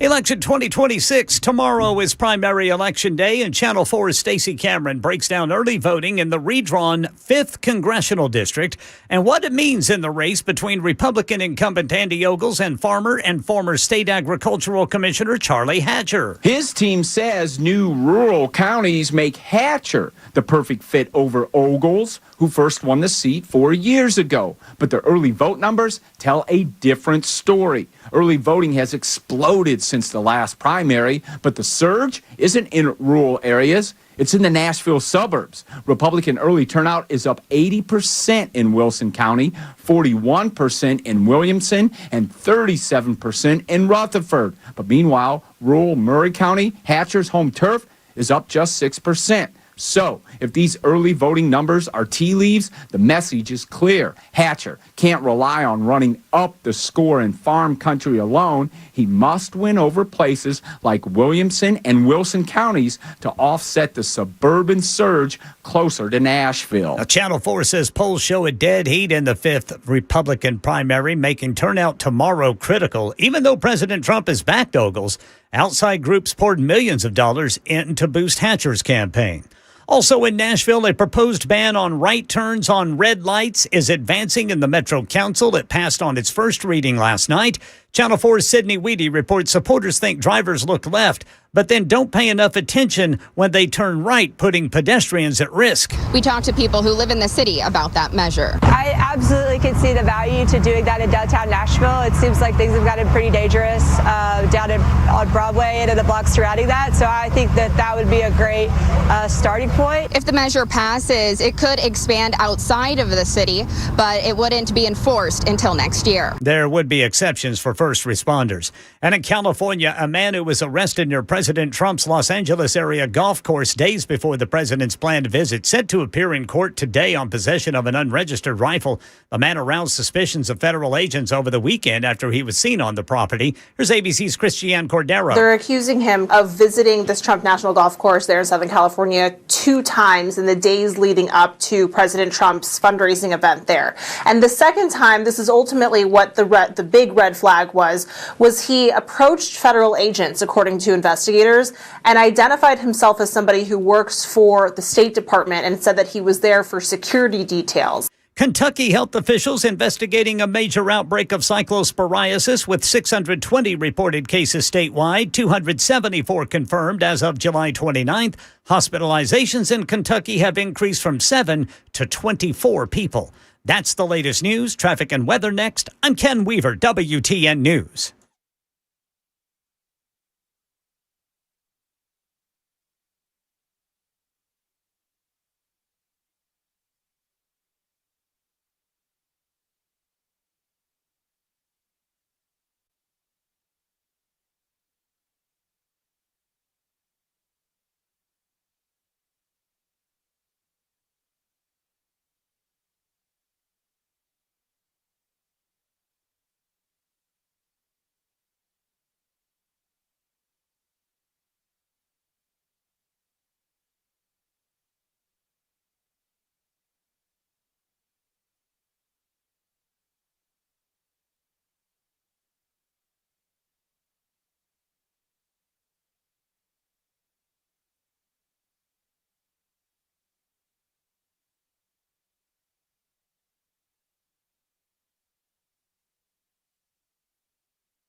Fairview, we've got a crash 40 eastbound in Cheatham County, right there at the Williamson County line.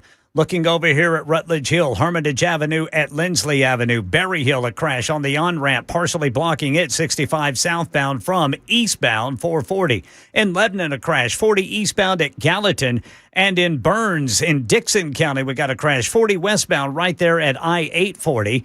Cane Ridge, police were still directing traffic. Old Hickory Boulevard southbound at Firestone Parkway. Vehicles were slowly moving through a gas station parking lot to get around an overturned semi. I'm Ken Weaver.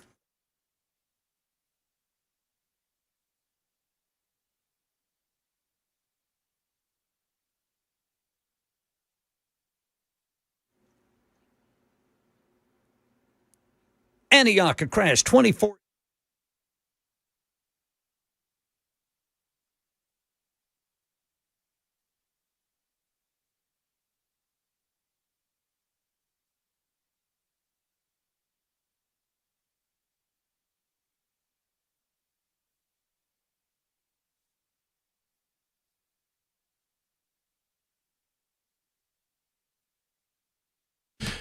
Here we go. Final hour of Murphy Show. Super Talk 99.7 WTN. Thank you. I deeply appreciate you being with us for whatever amount of time you give us. 5 minutes of the full 4 hours. I do thank you. We're in the home stretch of the election cycle. I mean, tomorrow this time, an hour to go before the polls close and we begin tallying those votes.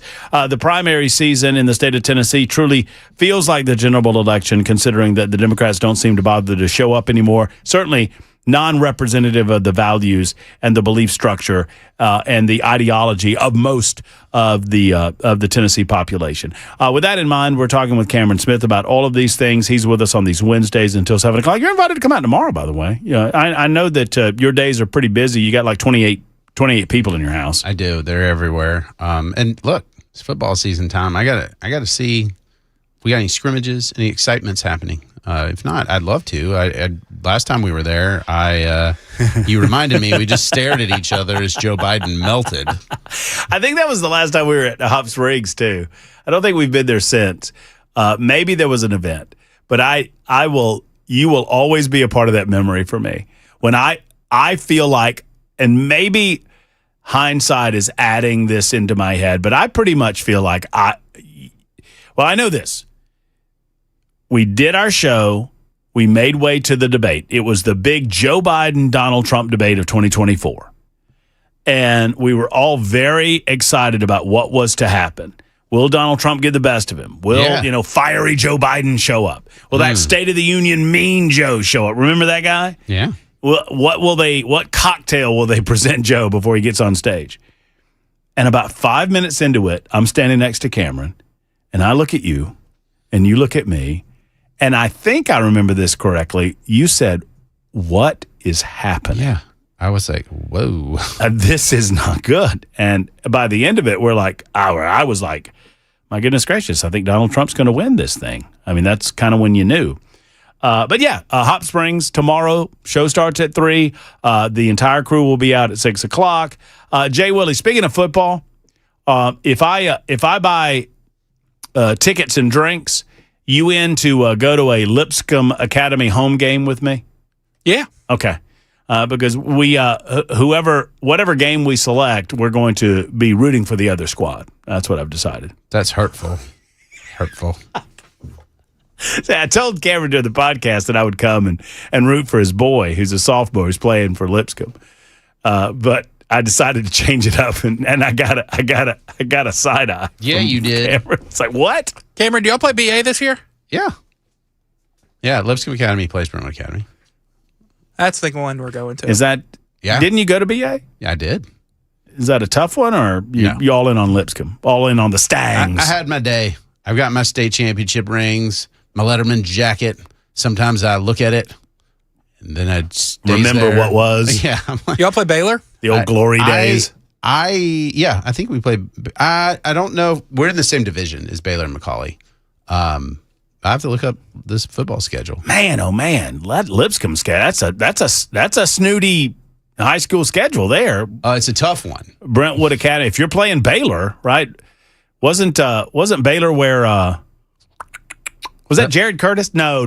Our opener is Lipscomb Academy's openers versus Macaulay at 8:21, 7 p.m. No, Jared Curtis was Nashville Christian. What am I thinking of, Jackson? There was a recent player that came out of Baylor, wasn't there? That David Gabriel George that declared for UT. Yep, running back. Yeah, running back. Stud running back. For next year. Yep. So plenty of time to flip him. Nope. He is locked in. Oh, is he? For $1 million a year, you can lock somebody in. Well over that, Cameron. Yeah. What do we end up at? Probably closer to 2.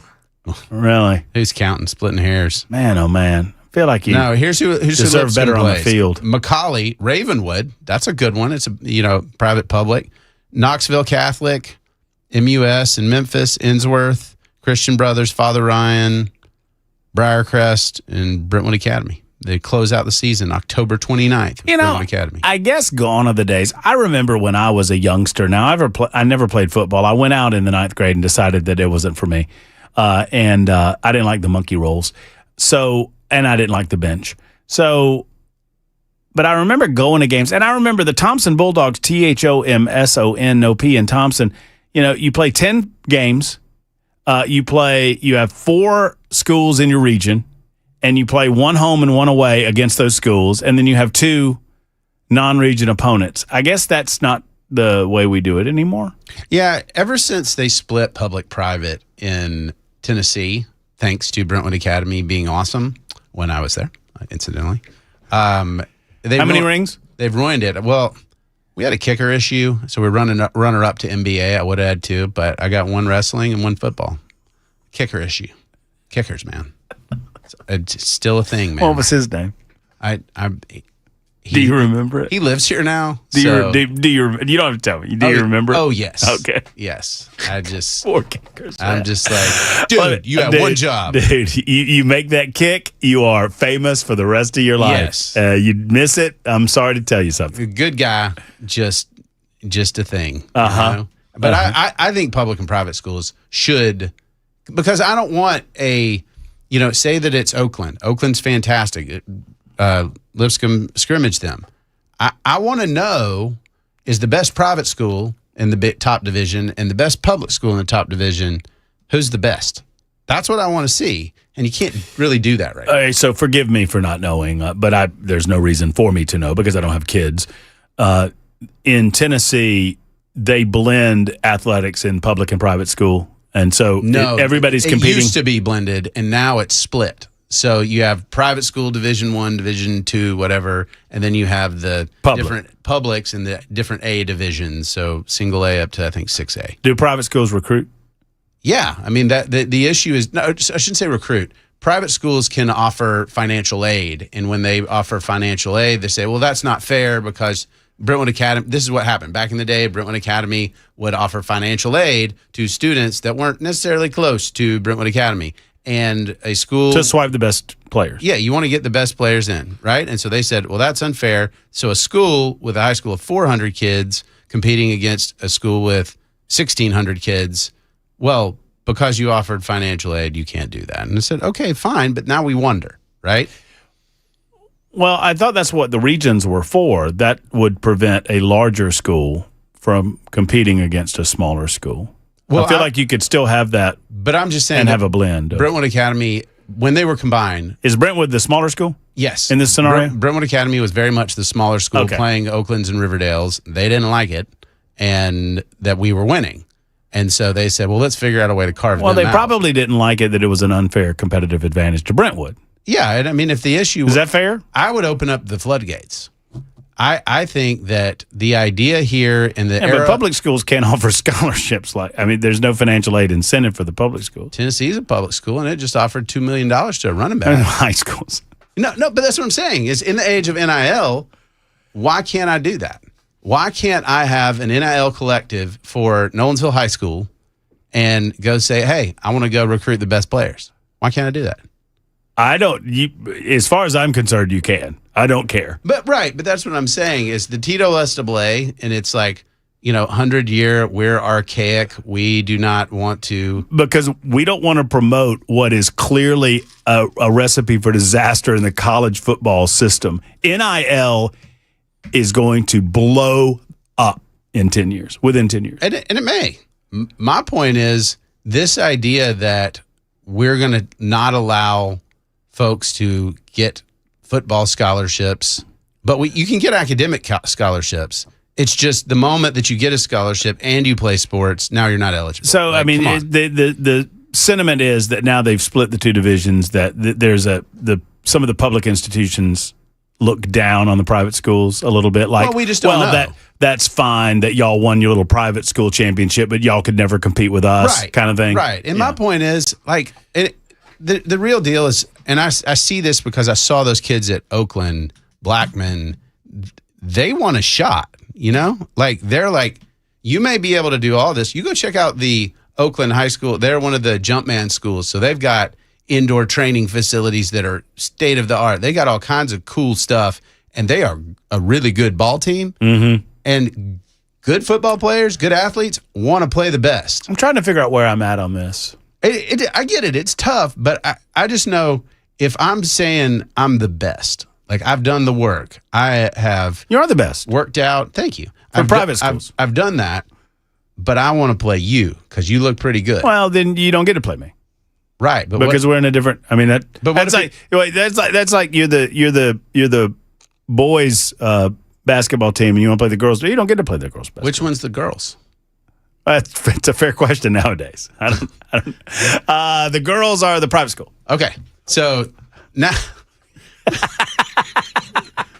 you're ridiculous. No, this is fun for me because I really don't care. But this is my point is I see kids on both sides that say, "Hey, I want to play you because I think you might be the best, but I won't really know." Why don't they just play one more game in each of the regional divisions? Right, like private schools have regions.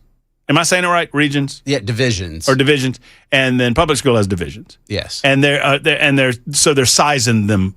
Similarly. What I've said is then do the championships and get a public school champion and a private school champion, and then one more game. What I think, and I've written about this, so it's public record, is I think that you should have an aid division where you can give financial aid and scholarships, and you can do NIL type stuff, and where all that's banned, right? So you as the school, public or private, get to pick which one you want to play in. You can play in the one that's hyper competitive. We're going recruiting. We're doing all this stuff. That's where all the good players will be. Correct.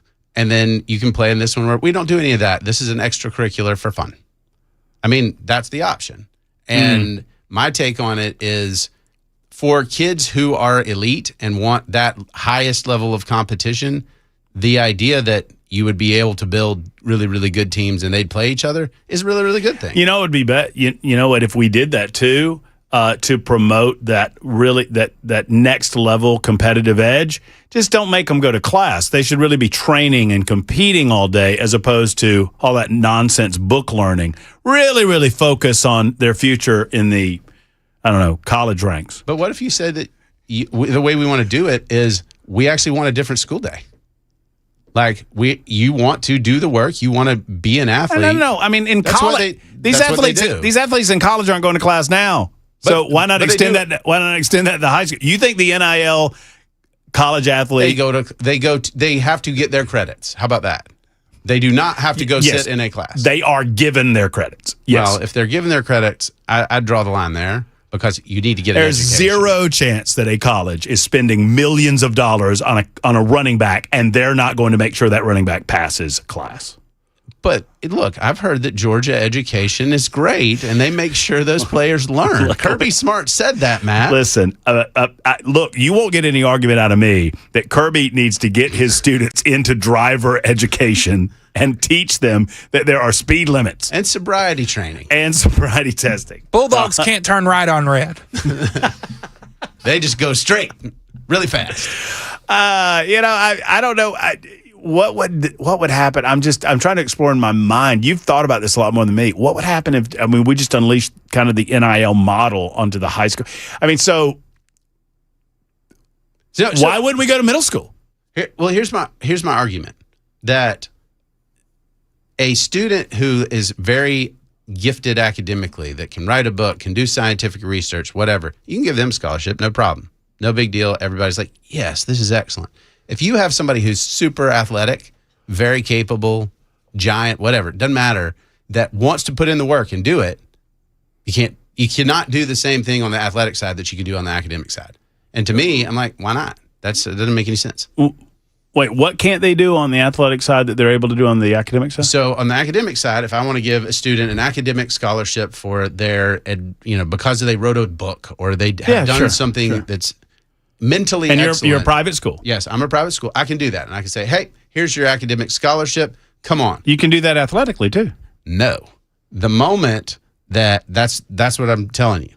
The moment that you give them financial aid that's not, quote, need-based, you give them a scholarship for being an elite athlete, that's against the TSSAA rules for private schools. That's illegal.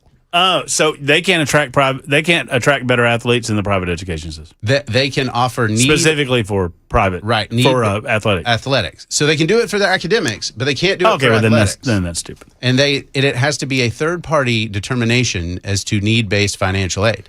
I'm like, well, and if you're able to do that, then no wonder you'd want to play the public schools because you've just pulled all the best athletes over to the private schools. Well, what ends up happening is if I can offer a lot of need-based aid to somebody that's at a public school and a third party determines that's how much need, I can go and say, hey, you should come over here. Look, you know what, Jet? It's a little bit of a harder, workload, but you just have to find the really, really great athletes that are poor. Right. And that's messed up. Did you know we offer need-based financial aid? Especially if you're 6'5". You seem really needy and fast. I mean, needy. And that to me you can throw an insane curveball. Right. Now you have folks like, looking at police blotters to see who ran from the police successfully. That kind of thing is not what we want. And that's a problem. I love that 0151 apparently is aware of your stand on this because he says Cameron's going to die on this NIL hill. What a window licker. What are we licking windows for? I don't know why you're the one doing it. That seems weird. According to 0151, you're the window licker, not me. Probably 23 after the hour. Speaking of window lickers, why not? It's the seminar caller. Hello, SC. Yeah, hey. Hey, how are you? I don't want to interrupt your important discussion on Tennessee high school athletics. Then why are you? You want to talk about the reflecting pool? No. It sounds boring. Well, probably be pretty embarrassing for you because Trump has really been stellar on it, don't you think? I'm much more concerned with Trump's failures in Iran. Oh, you don't think him giving them a final ultimatum 39 times is a good strategy? Part of the deal. I feel like you're kind of snarky. No, not at all. He likes to sound smart when he puts this up on his YouTube channel. Let's talk about the reflecting pool. Are you 30 cool people watch. Are you cool with the president of the U.S. Lying in order to get his personal attorney general of D.C. to go and arrest a guy that Donald Trump has a personal attorney general?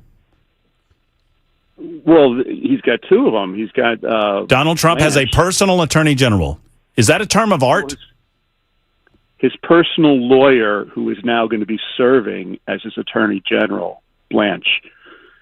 Yeah, you mean the attorney? You mean the Attorney General of the United States of America, as confirmed by the United States Senate per the Constitution of the United States? That Attorney General is the one you mean? Yeah. Oh, okay. Now I know who you're talking about because what you said earlier was his personal Attorney General, which is not something that exists. Yeah, no. Don't you remember when? Yes or no? You said no. Yeah, no. Remember, does the President of the United States have a personal Attorney General? Yes or no? Technically, no, but in reality, yes. The technical reality split. No prior president. This is working well for you so far. Don't you remember when Bondi said she serves that she wants to serve the president like before the Constitution? Mm-hmm. You remember that, right? Mm-hmm. What is she doing now? I think she's serving at Denny's. Yeah, well, she's no longer there. That's funny, right? That's funny, isn't it, SC? That's a good joke. That's a good joke. She's serving at Denny's. Get it? Moons over my hammy. Very, very, very clever. Thank you. Thank you. I appreciate that seminar caller. Wordplay. Yes, that's what we do on this radio show. You done? No, I could talk about Dum Dum Donnie all day long. Did you just call him Dum Dum Donnie? Dum Dum Donnie. Hey, Dum Dum Donnie? Can you describe to me where he hurt you? It's pretty funny. It's radio, so you can't point, but just describe. I feel like you were pointing to your booty hole. Look, I don't think anything less of you that you support a guy who at best is a pedoprotector. Who do you support? Who's your guy? Who's your candidate? As a Republican, there's really no Republicans I can support. Oh, you're a Republican? Tell me about the last Republican you voted for. In what race? In any race whatsoever. I'm asking you, tell me about the last Republican you voted for. In the Republican primary, I voted for Chris Christie for the 20. No. You must have misheard me. I'm asking for the last Republican you voted for. No, we see here in Jersey, we don't have like Southern dumbass losers like Ogles and Tim Burchett. We don't have those kinds of retarded people. And now there's no need to get nasty. Listen, we don't. That kind of that's. We've seen Jersey Shore. We know what it's like there. New Jersey's it's a destination, to say the least. Surgeon Marsha Blackman is awesome. Yes. Mm-hmm. Yeah. That's close. It cuts really deep when you get her name wrong. Yeah, it's very close. Listen, I've enjoyed it. I hope you have as well. We got two big laughs out of you. We're just going to go ahead and make our way to the break. It's 28 after the hour on Super Talk.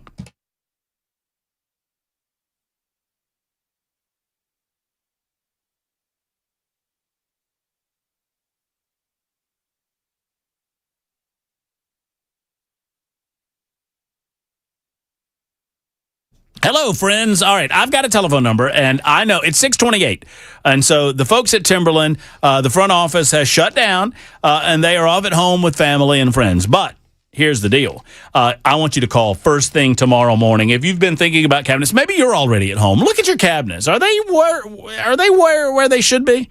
Is your kitchen where it should be? Is your bathroom where it should be? If not, Timberland is your one-stop shop. They're the first call you should make. You walk into the doors at Timberland Cabinets in Columbia. Number one, they're made right here in Tennessee, which we absolutely love. They serve homeowners and home builders and remodelers and dealers across the United States. So you get the special bargain of having them in Tennessee, so no shipping cost. I mean, you can take advantage of those savings because they're right here. Number two, whatever your level of expertise in terms of remodel of your kitchen or your bathrooms, they will hold your hand. They'll feed you baby birds. They'll help you out. They'll help you understand exactly the process, what to do, when to do it, pick the cabinets out. They have so many different connections on countertops and everything else that goes into a remodel, flooring and that sort of thing. So call them. Here's the number that I promised you, 931-499-7170. Leave a message.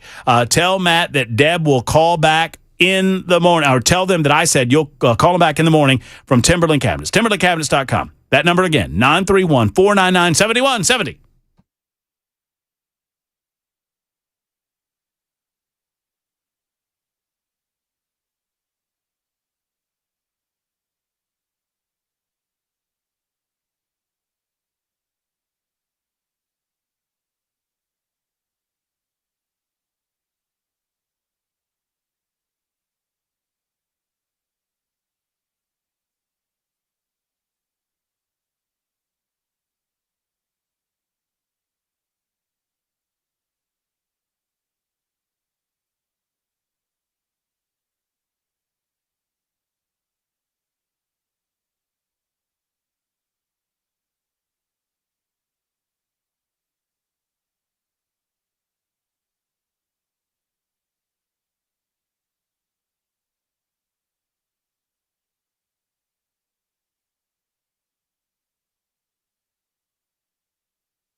Times are tough. Absolutely, I agree. Now, if you need a new truck or a minivan, maybe an SUV, Mid-10 Ford, they can help you out with great selection, terrific pricing as well. Mid-10 Ford, they've been around for 56 years, since 1969, helping people get the vehicle that is right for them. They can help you save $1,000 or more on select Ford trucks. They also offer special financing as well if you need it.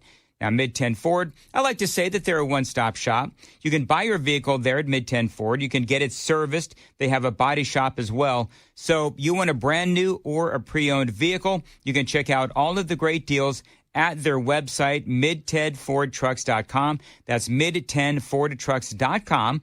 They offer low-pressure sales, maximum customer service if you show up at their business, 1319 Foster Avenue.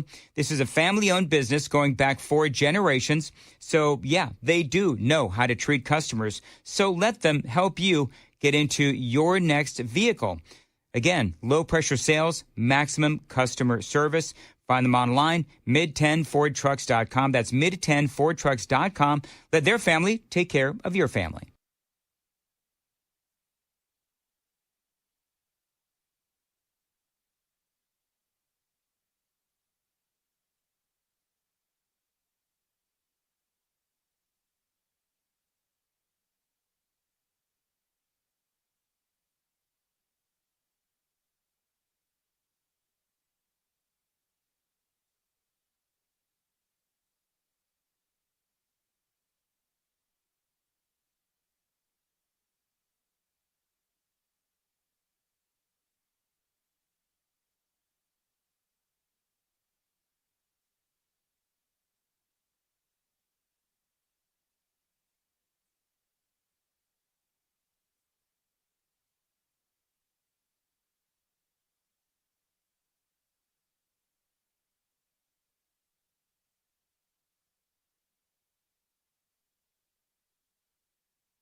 You know, you may have heard that some of the big box and national chain stores are closing their doors when it comes to diamond buying, jewelry purchases. Why is that? Well, because Genesis exists. I mean, I'm just cutting to the chase for you because Genesis is locally owned, staffed by real experts, and they just do it the right way with warranties and guarantees that are unheard of, personalized attention, case after case of incredible fashion-forward designer jewelry, no attitude, no pushy salespeople, no inflated pricing games.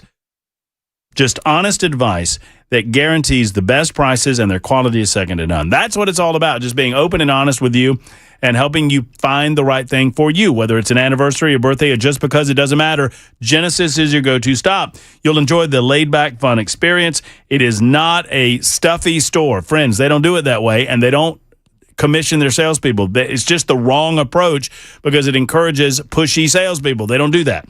Don't miss their amazing selection of luxury pre-owned Rolex watches in Green Hills and Cool Springs. And don't forget, when you walk through those beautiful doors and see that incredible jewelry, tell them Matt Murphy sent you to Genesis Diamonds.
Let's get to the bottom line. When it comes to mortgages, if you're looking to purchase a home, do a cash out refi, renovate your current home, or pay off high interest credit card debts through that refinance, you need the right person on your team. The numbers can be overwhelming. And obviously the process is not something that we go through every day. So you want to be able to trust the person that's advising you. Let me tell you, Accurate Mortgage is that company, local in our community, not a fly-by-night company, not a 1-800 number, not some rando on the other end of the phone. You don't know what their level of experience might be, and not someone that's going to tell you to do something that doesn't make financial sense for you and your family. Accurate Mortgage is your local one-stop shop for all things mortgages, whatever your situation might be and whatever you're looking to accomplish. I know because this past December and into January, I used Accurate Mortgage for all of my needs, and it was as simple as you can imagine. I mean, things have gotten a lot simpler in the last 18 years since the last time I bought a house, but Accurate Mortgage even made it even more so. And I love talking about them on the radio. So go to Accurate Mortgage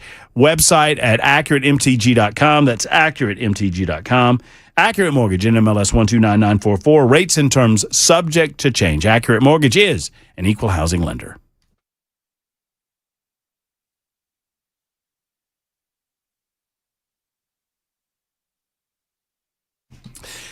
So it's the Matt Murphy Radio Show. We got about 20 minutes to go, 19 to be precise. It is 6:41. Thank you for being here. I have not failed to announce the big winner.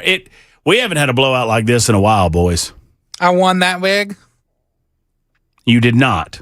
Did not, definitely. Did not. At least tell me it was Ken. It was not. Cameron, good story, man. Gonna have to get to old number 4 here there, Jackson. Yes, Matt Murphy won on this Wednesday. That means 1 for Weaver, 1 for Williams, 1 for Murphy. We love it coming down. And Thursday, tomorrow, we've got on location nincompoops. Will we do nincompoops? Yes. We might have to do it earlier. What do you think? I think it leads right into y'all. That's the last thing we do before it leads into y'all. I agree. I think we can take I know. We don't. Yes, we do nincompoops. Yes, I go back to my yes, we do nincompoops. 2666. Hey, family has come out and texted us for you, Cameron. So you got a family member. Maybe one of your boys wants something or something. You want me to read it to you? Sure. It says, Friday is my favorite Matt Murphy Show segment, but Wednesdays with Cameron is a close second. Thanks. Like that. Thanks for the laughs, gents. Jay's pretty good. We need a snazzy name like Friday. Winscam doesn't have the ring to it that Friday does. It can be Cam Jam. Cam Jam. Mm-hmm. I'll take it under advisement. Okay. Back to this. You're teaching me something today because I had no idea that all this was going on. I want to go back to that. And look, I understand there's a lot of things going on in the world. I mean, we could be talking about our failures in Iran. Okay. Again. And I don't think anybody wants to talk about that right now. The Strait of Hormuz is now about to be tolled, and we're negotiating tolls. Yeah. Is that true? Man, it's been widely reported. So hopefully that's fake news. I hope that is fake news. We can talk more about that tomorrow. But this is intriguing to me. The dynamic between private and public education when it comes to athletics. Yes. And the idea that if I have an insanely good... I'm trying to take up the opposite argument. Is the argument that private schools are not going to be compelled to offer the amount of academic scholarships that they will be compelled to offer in the athletic arena? I'm just trying to play a devil's advocate position here. I mean, what is their argument? It's not compulsion because, for example, you could have a school that says, hey, we value athletics. We want well-rounded individuals, but we're not going to offer free tuition or heavily discounted tuition to exceptional athletes, but we really think that, hey, we want to bring in folks who are exceptionally gifted academically, and we're going to heavily scholarship them because they'll become alumni who will start companies and do big things and then give back to our school. So it's an investment in our future. You can see it the other way, too. Do you think that would happen? Sure. I don't think that would happen. Oh, from an academic standpoint, absolutely. Of, hey, this is a student that is quite interesting for these reasons, but also... Guess what? I think if you open it up to athletics, the athletic scholarships will overwhelm the academic scholarships. But that's a school's determination. Well, sure, but I mean, I That's just my gut. I don't know. Well, it's because people want to win at athletics. Right. And so my take on it is nobody gives a rip about the nerds on the math team. the mathletes are real, Matt. And by the way, I was on the math team. I'm married to a mathlete, by the way. We didn't call them mathletes. We called it math team, and we loved it. Were you ever on the Quiz Bowl? Did y'all do Quiz Bowl? No. We did Quiz Bowl. I was on Quiz Bowl too. I love Quiz Bowl. Hey, Quiz Bowl's like Jeopardy, but there's 4 players. Oh, I loved Quiz Bowl. I was like the smart offensive lineman. I wasn't when I played at Brentwood Academy at 250 pounds. I was by far the runt on the line. Oh, by the way, I forget that now that Cameron's so small and slight of stature, now he's lost all the way. I forget that he was an athlete in school and not a nerd. Yeah, an athlete loosely applied. Like, let's not get carried away. But the point is, I think that, and I've seen this in particularly my youngest two, working really hard to be good at athletics, right? They want to have opportunity in that space. Now, look, the kids who have opportunity, they're usually really big, really fast, really strong. I mean, we see this on the college level, how that works. But my point is, if somebody puts in the work to be elite at athletics, why would we not want to reward that? Because the discipline that it takes to do that is useful later in life. Reward them with a scholarship opportunity at a private school. Yes. And how is that rewarding them? Because they get the best coaches, the best opportunities, awesome facilities. Like, that's what those Okay, so schools you're sell. specifically rewarding them in the athletic arena. Sure. And yeah, you sure. can do that. I mean, you're going to athletic benefit. too, You're probably but- going to benefit academically too. There's no question. Yes. I mean, the school is not, you have to be eligible, you have to play, you have to be able to do the schoolwork at those schools. So, and let's be honest, if it's somebody who's not as strong a student, to have a tutor or somebody that can help them become a stronger student is a good thing for them. Why has there not been a lawsuit? So you're saying that There was a lawsuit. No, you're saying if I'm Brentwood Academy, Mm-hmm. And I'm just using Brentwood as an example. It Yeah. could be any This is where I private, went to high any school. private school. If I'm Brentwood and I see one of your boys, and I'm like, this kid is a math genius. This kid is going to go places. This is the next Elon Musk. We're going to give you a free ride academically. Mm-hmm. You're coming over to Brentwood, and we just appreciate what you're going to bring to this school with your genius so much. We're giving you a free ride. They can do that legally right now. Yes. Now, if Genius Kid decides then he wants to go play baseball, now he's ineligible because it's not need-based. It's like, think about that. So once again, I don't understand why an athlete hasn't sued for discrimination. There's got to be a lawsuit in there somewhere. Because the TSSAA is not a government entity. The TSSAA, Tennessee Secondary But School, it governs high school athletics in the state.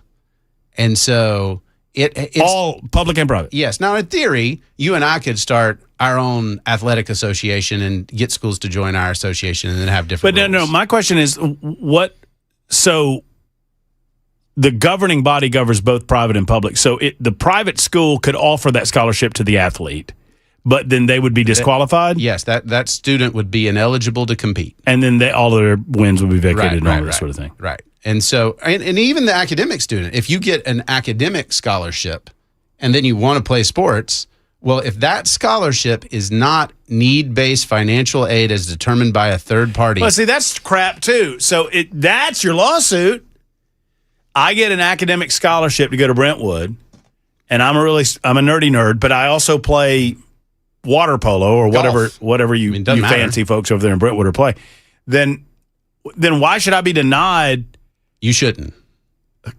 That's my point. That's the reason the TSSAA is a Stone Age entity that just has arbitrary rules because reasons. And they're like, well, amateurism. I'm like, well, yeah, I get that. You know what this reminds me of? Jackson, I want you in on this conversation. You know what this reminds me of? This is like, I'm just going to make up a hypothetical here, Jackson. I want you to listen to this and tell me if you think this is insane, okay? Because Jackson's the resident sports expert. He is. This is like in the modern era. In 2026, let's say a player at a school, college, let's say, decides he wants to go pro. And, you get an agent. These are players that are already being paid NIL money. Yeah. And, the money's already coming in. And they decide their agent is going to put him on a plane to go talk to a team, a professional team, right? And along the way, let's say the flight cost $487. All right, give or take. $487. Not to be specific. And somewhere along the way, the player injures himself. And so, as he is legally allowed to do, he says, hey, I'm not going to declare for the NFL draft. I was going to. I'm not going to now because I've injured myself. I think it's in my best interest to go back to school. And just to be on the up and up, I'm paying back that money for that flight that I used because I thought it would be fine because I was going to the NFL. But now that I'm back in college, I can't pay. So I'm paying that back. And I want to let everybody know that I'm paying that back just so everybody's cool with it. It would be like, what you're talking about would be ridiculous. It would be like the governing body for that kid would like suspend that kid for multiple games. Maybe 2. If he was a Tennessee Volunteer, it's different. That's allowed. In that He'll still be playing the 3rd Saturday of October, so you watch out for number 7. No, but I mean, come on. That's a dumb example, too, because it's like, come on, guys. Yeah, like, but what my point is that these governing bodies exist as if it's 1978. Like, use your brain. Like, it's so easy. And I think high school, just say, look, we allow scholarships over here, period. You want to recruit, you want to do that, you want to be a public school that has an NIL affiliate that does all that stuff, that, buys you cool athletic complexes and goes and pays the coaches more, knock yourself out. Play in that division. If you don't, here's this division over here. And that's fine. You know what this smacks of? What? Everybody gets a trophy kind of crap. That's what it smacks of. What? The one without the... What we're doing right now. Why does everybody get a trophy? The ones who want to work and earn it and do it over here get to do what it. I'm saying is the modern era of, in Little League, everybody gets a little trophy. Which is because terrible. it's just stupid. That's what it feels like to Those me. trophies are It's like we can't have people that feel bad because, whatever. Just, What I know about, I don't care public, private, the best kids want to play the best kids. Like, they're just that way. Like, big dogs hunt. Like, they want to go after the other kids and say, hey, we're the best. And I love that. I want to support that competition.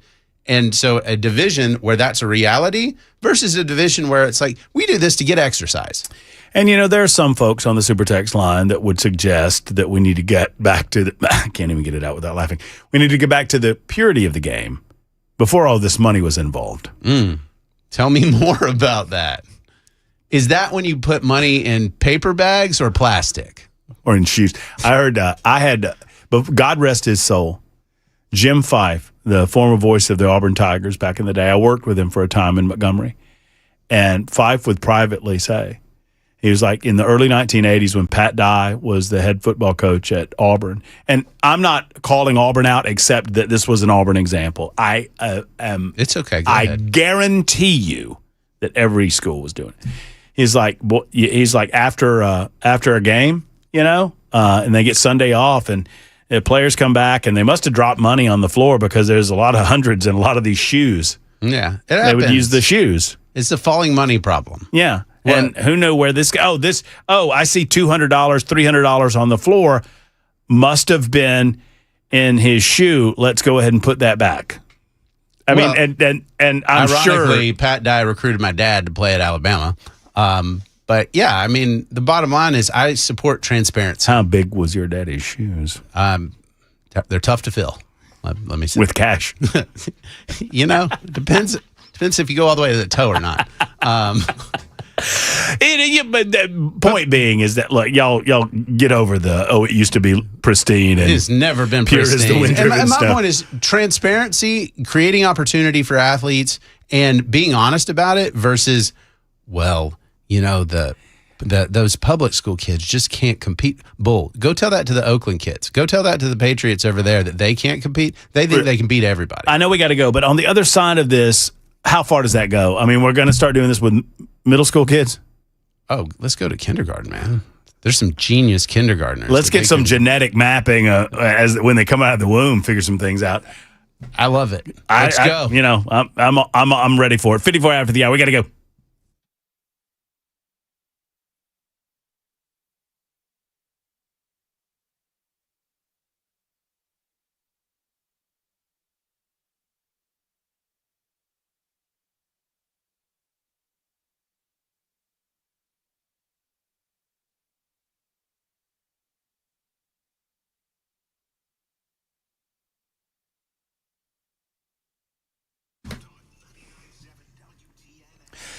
Hello, gang. Matt Murphy for the Wellness Institute of Nashville. Painisbad.com, painisbad.com. Friends, you need to call Dr. Mitchell and the rest of the team at the Wellness Institute.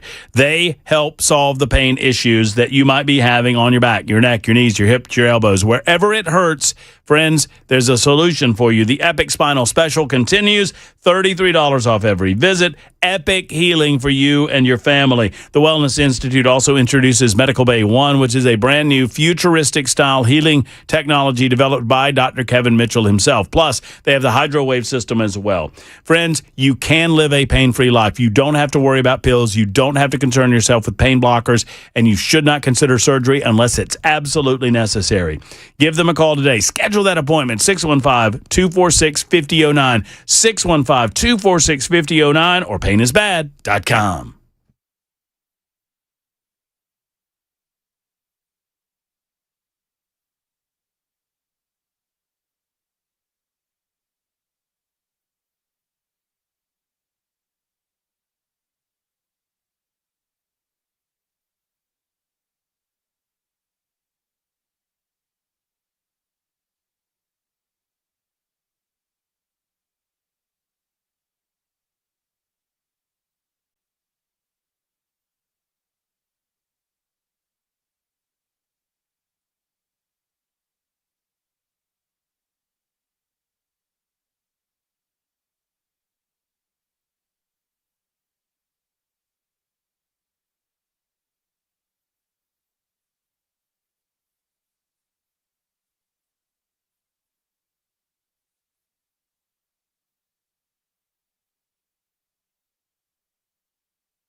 Hey, it's Dan Mandis from Super Talk 99.7 WTN and Nashville's Morning News. I'm here with Chris from USS, United Structural Systems.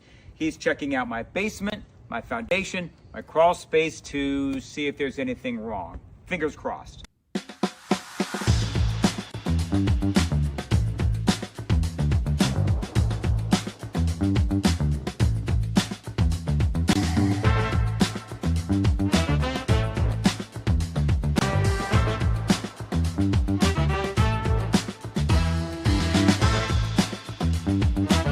All right, so there's good news and there's bad news.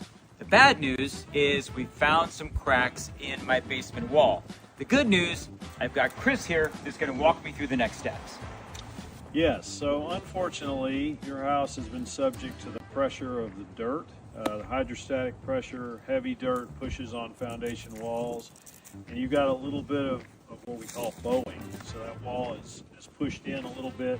But we have a lifetime warranty solution for that. So we install, usually in a day or two, this can be done in most situations. We install carbon fiber straps, which keep the wall from moving inward at any point in the future. It's a lifetime warranty for anybody that ever owns this house. So it's a quick and routine thing that we do, but it yields some long-lasting benefits. It's a great selling point if you want to sell your house. Absolutely. Good thing about our warranties is they're not only transferable, like the contract says, they're automatically transferred when you sell your house. So you don't have to sign any paperwork or even send us an email saying that you sold your house. Warranty would transfer to the next owner.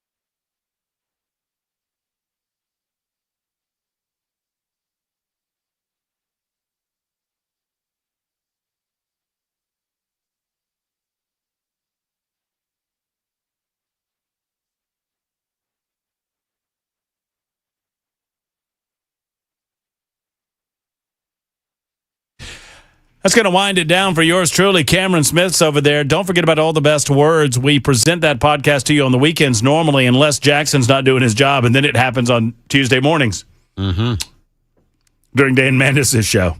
But enough about that. Cameron, thank you. Thank you, buddy. Jackson, thank you. Thanks, bud. Big show tomorrow, Hop Springs. Be there or be square, starting at 3 o'clock. The whole gang's there at 6. Until then, for Ken Weaver, Jackson Williams, Cameron Smith, and the rest of the crew, Matt Murphy, speaking and saying, have a good evening, pass it on, hug your loved ones. So long, everybody.